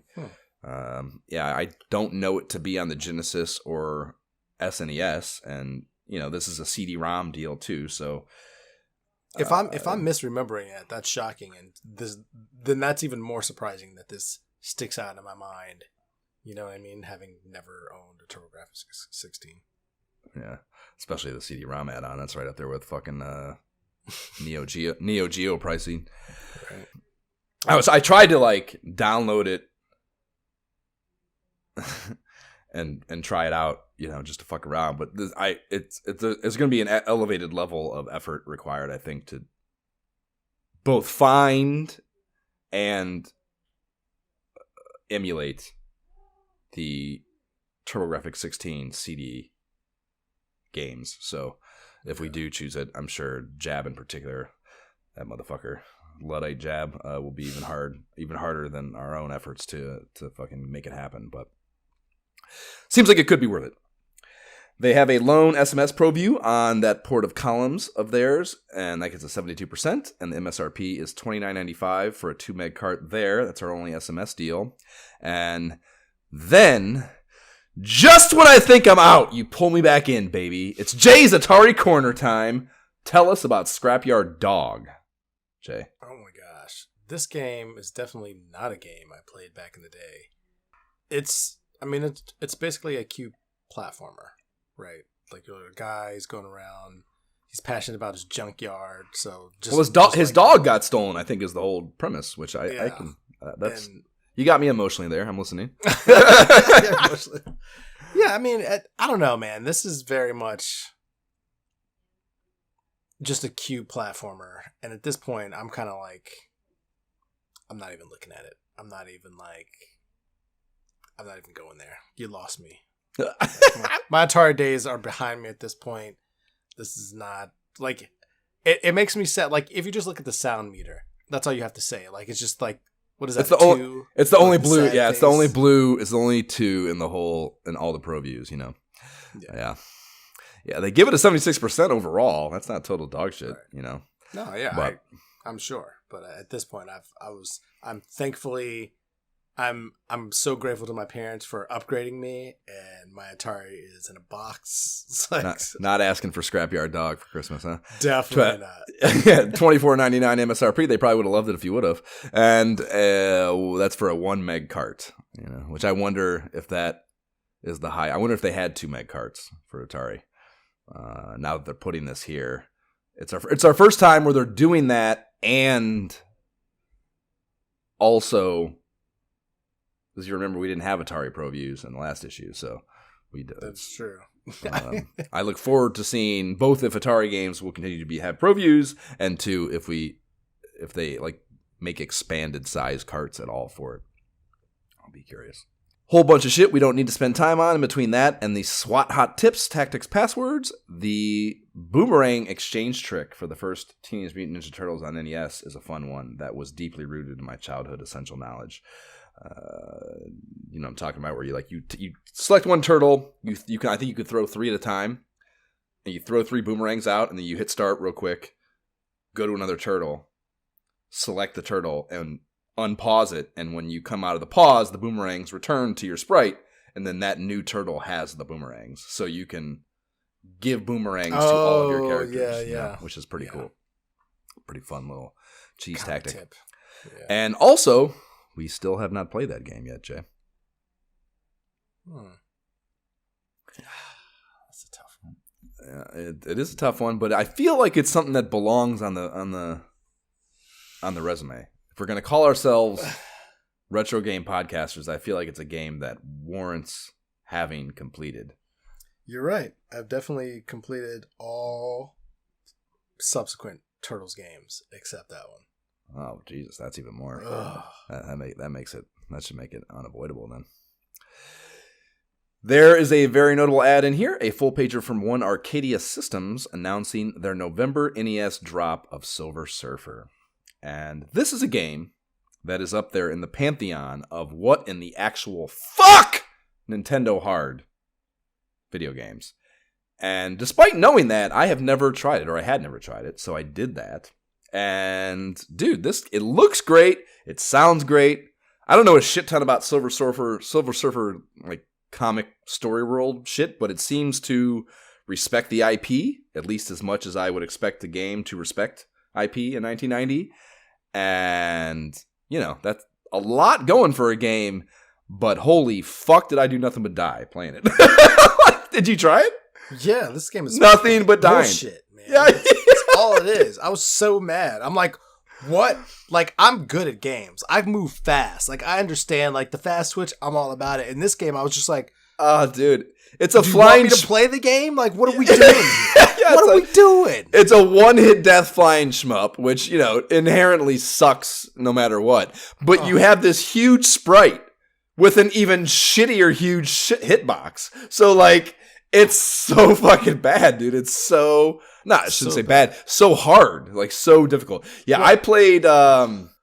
which stage did you play? I played...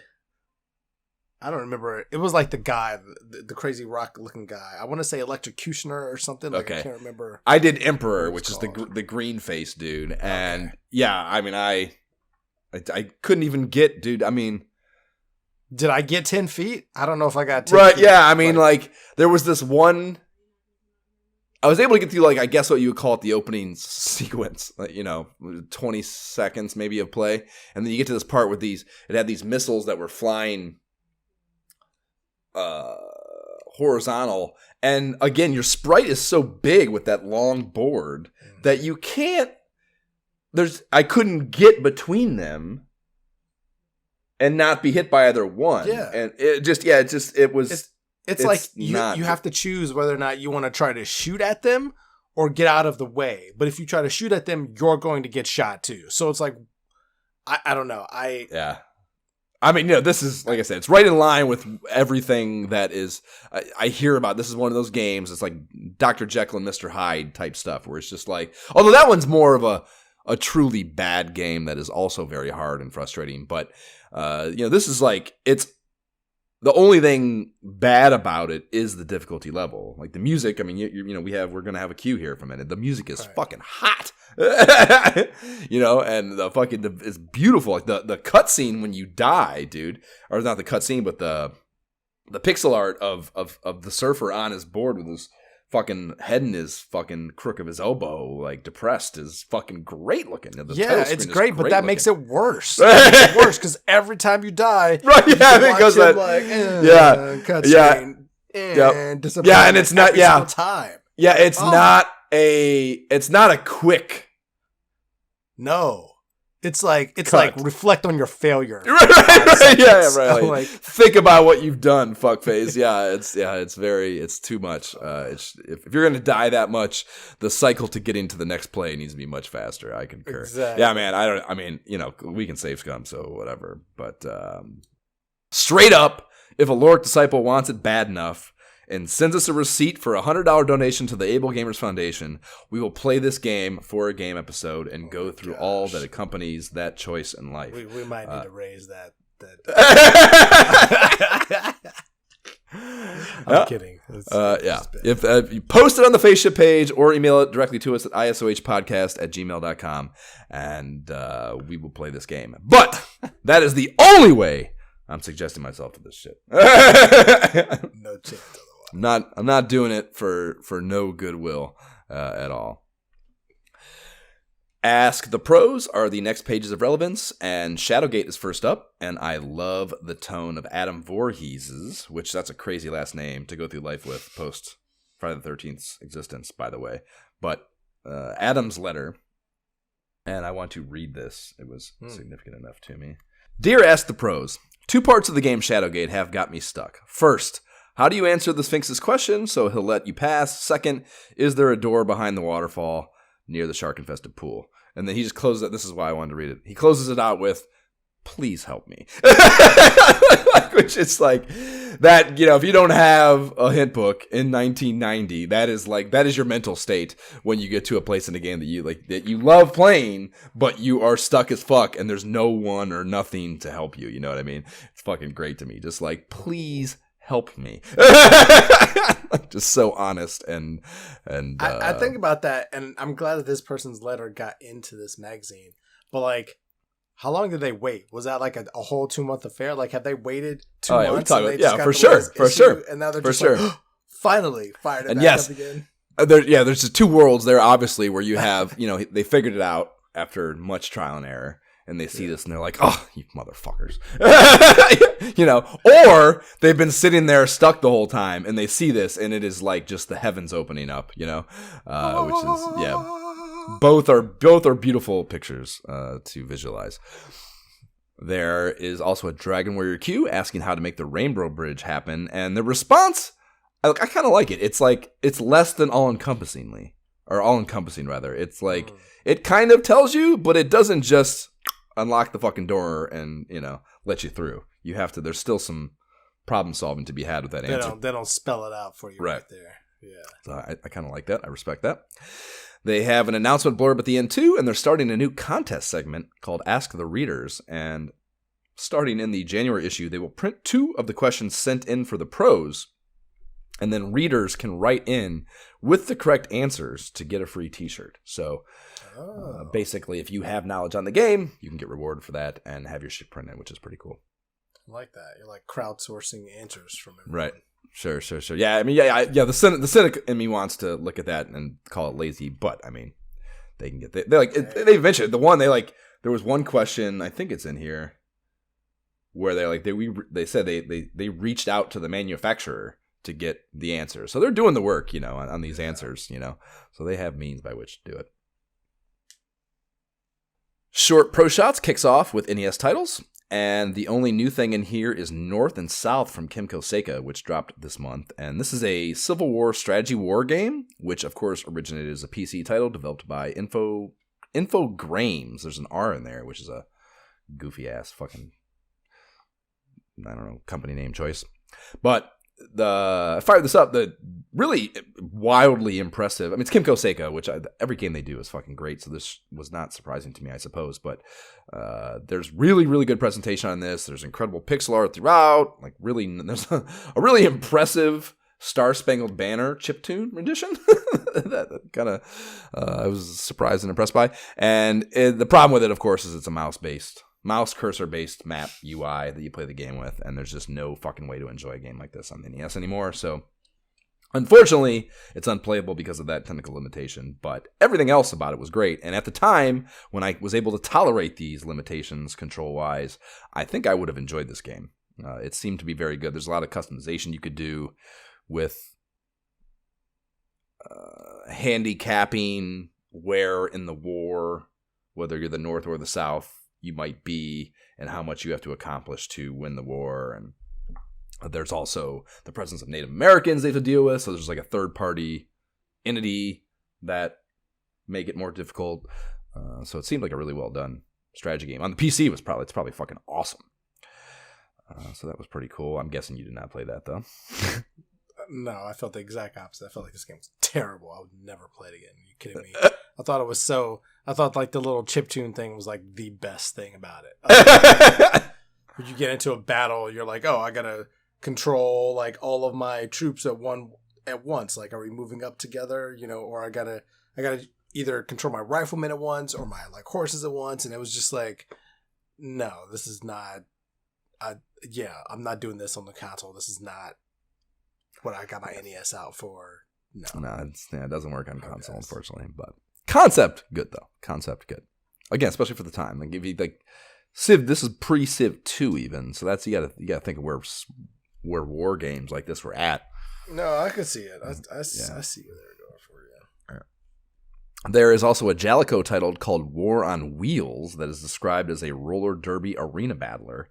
This was actually never released, but there does seem to be a prototype ROM floating around the internet for it. The reason for it going unreleased, it said in the article I found that was supposed to have the ROM to download, but did not. But they cited that the reason it wasn't released was because of really miserable video game mag reviews. So when I was unable to download it from that website, I was like, I'm not going to do work to find it if that is the reason I can't find it. Or it wasn't released, rather, you know. You're better off without it. Yep. But kind of interesting nonetheless. So then we move into Genesis titles, and we get absolutely mollywopped from nowhere by a new Shinobi title, Shadow Dancer, The Secret of Shinobi.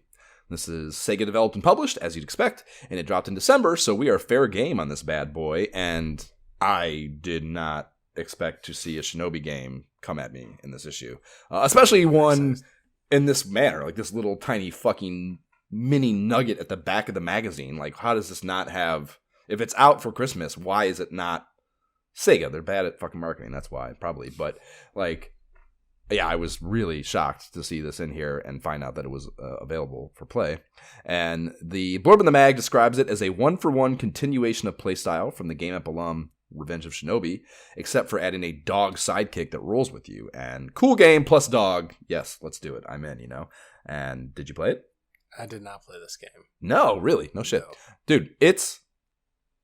Exactly. I mean, fucking, it is. It's Revenge of Shinobi. Just more Shinobi. Yes. Lit opening titles and prologue cinematic, which Revenge of Shinobi very much had. And then the gameplay is, like, all the things that made Revenge of Shinobi good. And I feel like it's a little less clunky and stilted, which was one of the things we criticized Revenge for, is that, like, you're playing a ninja. There's supposed to be this fluidity that you want out of that because of it being a ninja. And I feel like it's still not perfect, but it's a lot better. And that was pretty cool. Yeah, I mean, I think it seemed to me game app worthy for sure. So I think it's something we should probably, I think, wait for a fucking, you know, a mag feature so we have a little bit of meat to work with while playing it. But it seemed to have the potential. Pro News Report winds us down on this issue, and there's some teasing of SNES licensee title announcements, and Capcom is re-upping their fruitful licensing relationship with Disney for 4 more games, and Tailspin is on the NES is the first one up, and I was aware of an SNES Tailspin, but I did not know there was an NES one.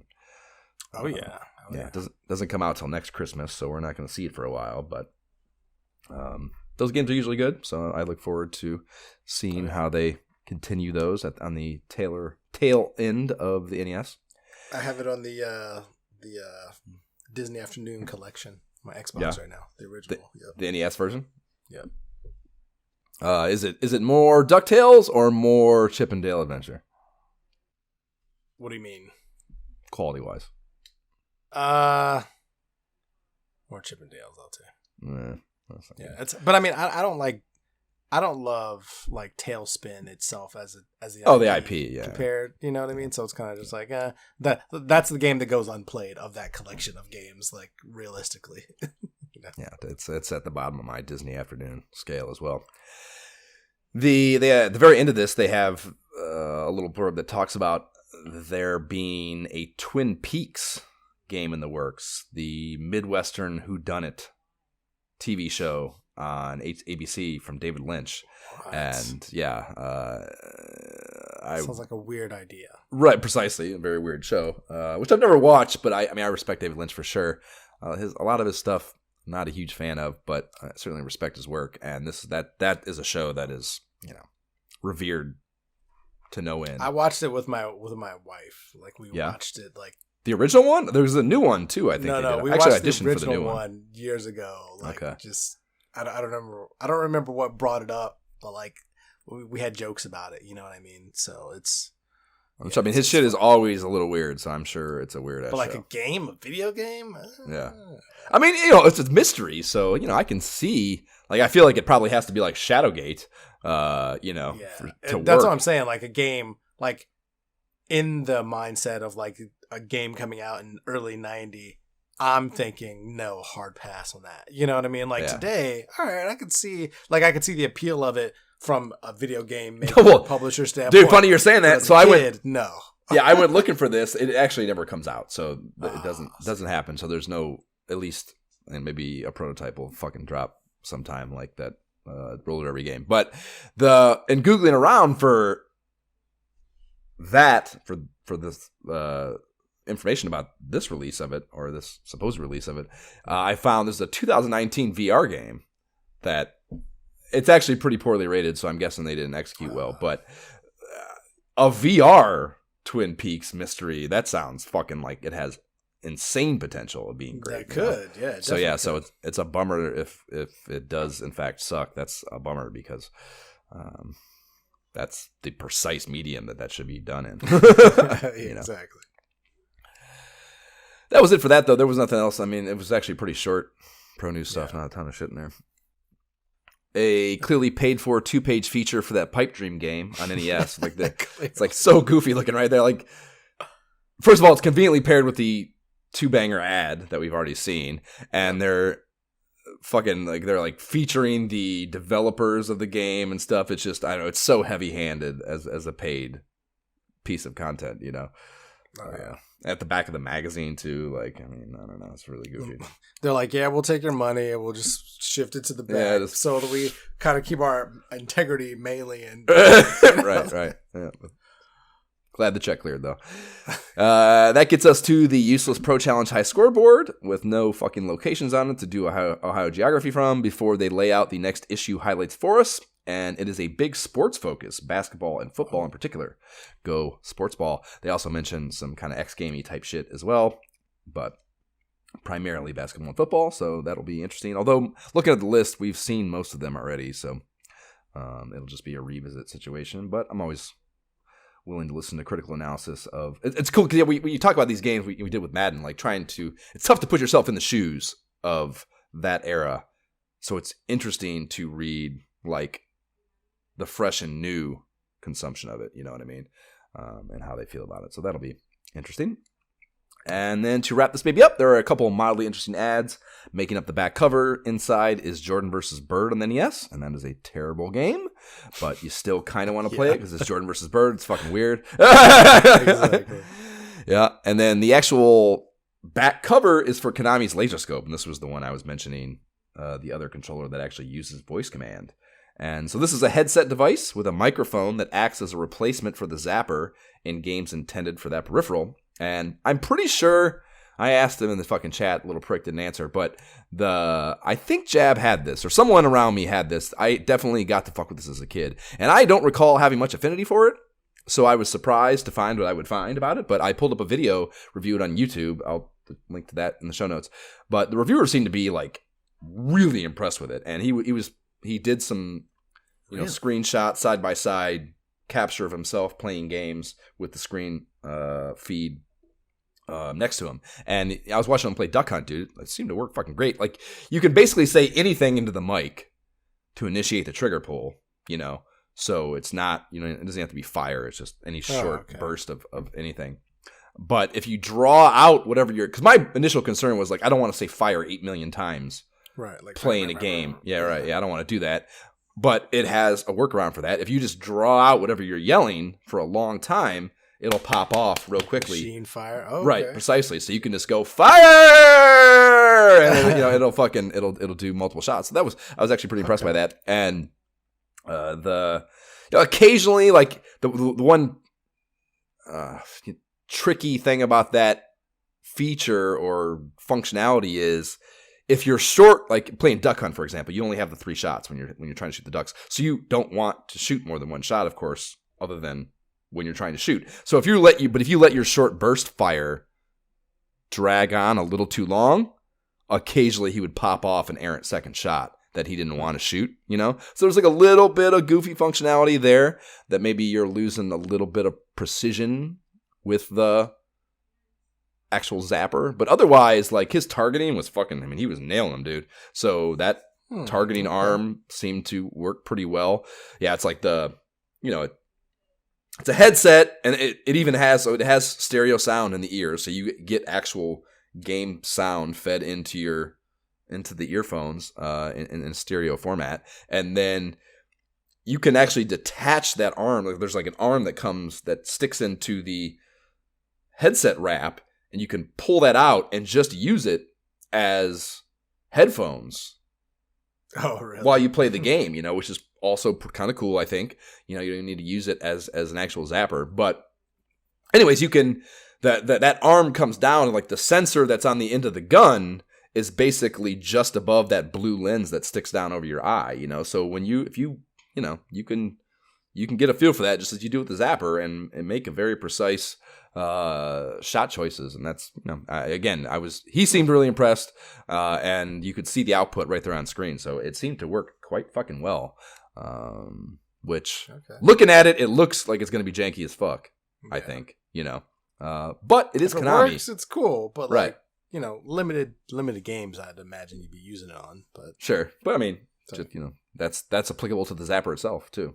Although you don't have to pay extra for you do actually pay extra for the zapper because you're getting the action set if you want the zapper, not the base console set. So you're paying for the zapper too. So, if you really like zapper games, maybe, I don't know. But it's Konami. It shouldn't be the biggest surprise in the world. I guess that's not a piece of shit. Konami doesn't really do bunk things.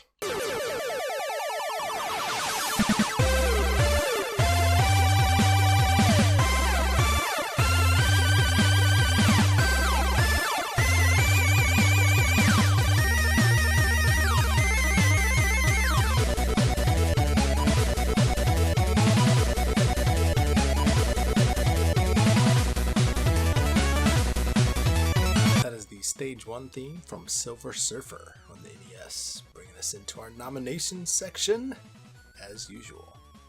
First issue, Power Meter Cume. New segment. 83.56 aggregate rating for the issue, which is the highest yet of our 3 GamePro ProView rating, what have you, issues. Just a sliver over the 82.22% for the last issue, and issue 16 was a 76%. So,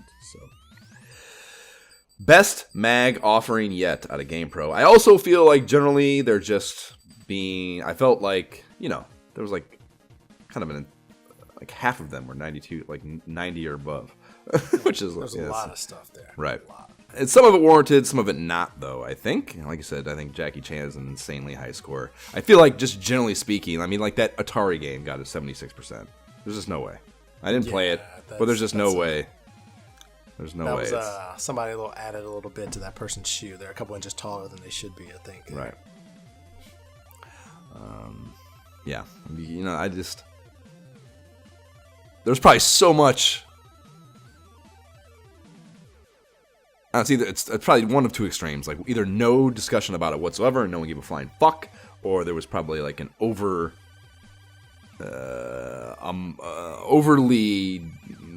detailed amount of effort to either advertise or influence, or just too much talk about it at the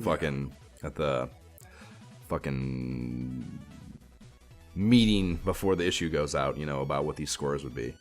And there's probably like a general push that's causing it to go from 76 to 82 to 83, you know what I mean? Like, we can't be so shitty. We gotta, these people are paying us. We have to be cool.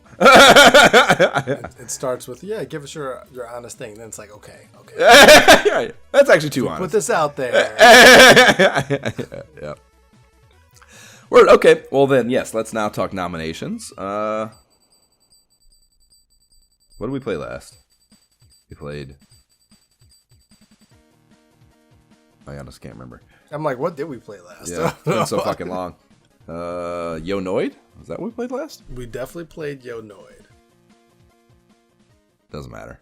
Yep. Start us off, Jay. Start us off, Jay. The first nomination, Jackie Chan. Put it out there. Okay.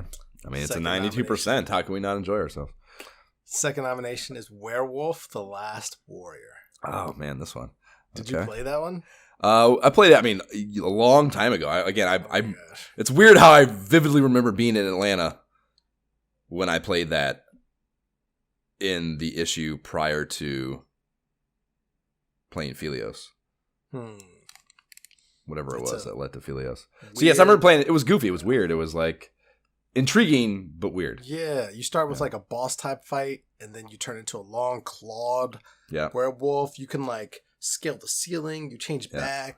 I found a secret at one point, and I was like, oh, there's secrets you can find. The music was good, so I don't know. I was kind of intrigued. It was something different. Word. And then the third one was Teenage Mutant Ninja Turtles, the arcade game. AKA Turtles 2. Yeah. Okay. This was one of those where I had like 6 or 7, and I did do the work to pare it down.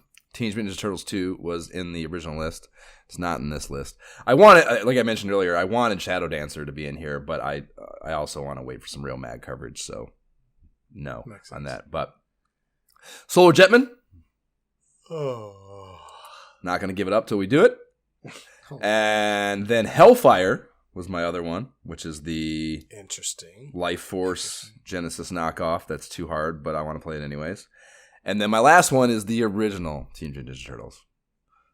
I think, like I said, I think, like, yes, we're down. Yeah, I'm down to play the second one too at some point. But I feel like I said, I feel like I feel like we are doing ourselves and our place as historians a disservice by not experiencing that full game. I think it's better than it gets credit for. Better than it gets credit for. It is very difficult. It's good. It's just tough. But I think you're right. And I would be excited to play that on my Xbox Turtles Collection version. Yeah. Okay. That sounds just like an easy acceptance then. You want to just do it? Let's do it. Let's do it. Get her done. Turtles. Cross off the list. Word. I love it when it's that easy. Okay, so we're going to play Teenage Mutant Ninja Turtles, the original NES game, next. And you can subscribe to the pod on the platform provided, whatever dumbass company that serves up your pottery. Please rate and leave positive shit for the pod on whatever platform you listen to us on if you enjoy what we're doing here. The website is nyehentertainment.com/ISOHpod. You can email us directly at isohpodcast@gmail.com with your Able Gamers donation receipt to get us to play Silver Server next time. And follow the pod and banter with us on the Facebook page, Instagram, and subreddit, and talk shit to us about our gameplay videos on the YouTube. The links to all those will be in the show notes. We don't have a Patreon, but if you like giving money to things podcasters tell you to, and would like to do so at our direction, the Able Gamers Foundation creates custom gaming rigs for gamers with disabilities. That's cool as fuck, of course. AbleGamers.org is where you can find them. T-shirts on the website. They're dope, and proceeds on those after pod expenses go to Able Gamers. We're rocking them now. Jay, what are your socials? Gentleman JB without the second E. That is my gamer tag, and that's where you can find me everywhere. I am on Twitter at Josh Folan, and I'm on Instagram at, if I can say that properly, at my shift key is broke, and that is also what my Steam and Oculus tags are. If you want to hunt me down for Baldur's Gate and or some Alfheim Walkabout Mini Golf. Turtles on the half shell. Turtle power. Okay, bye.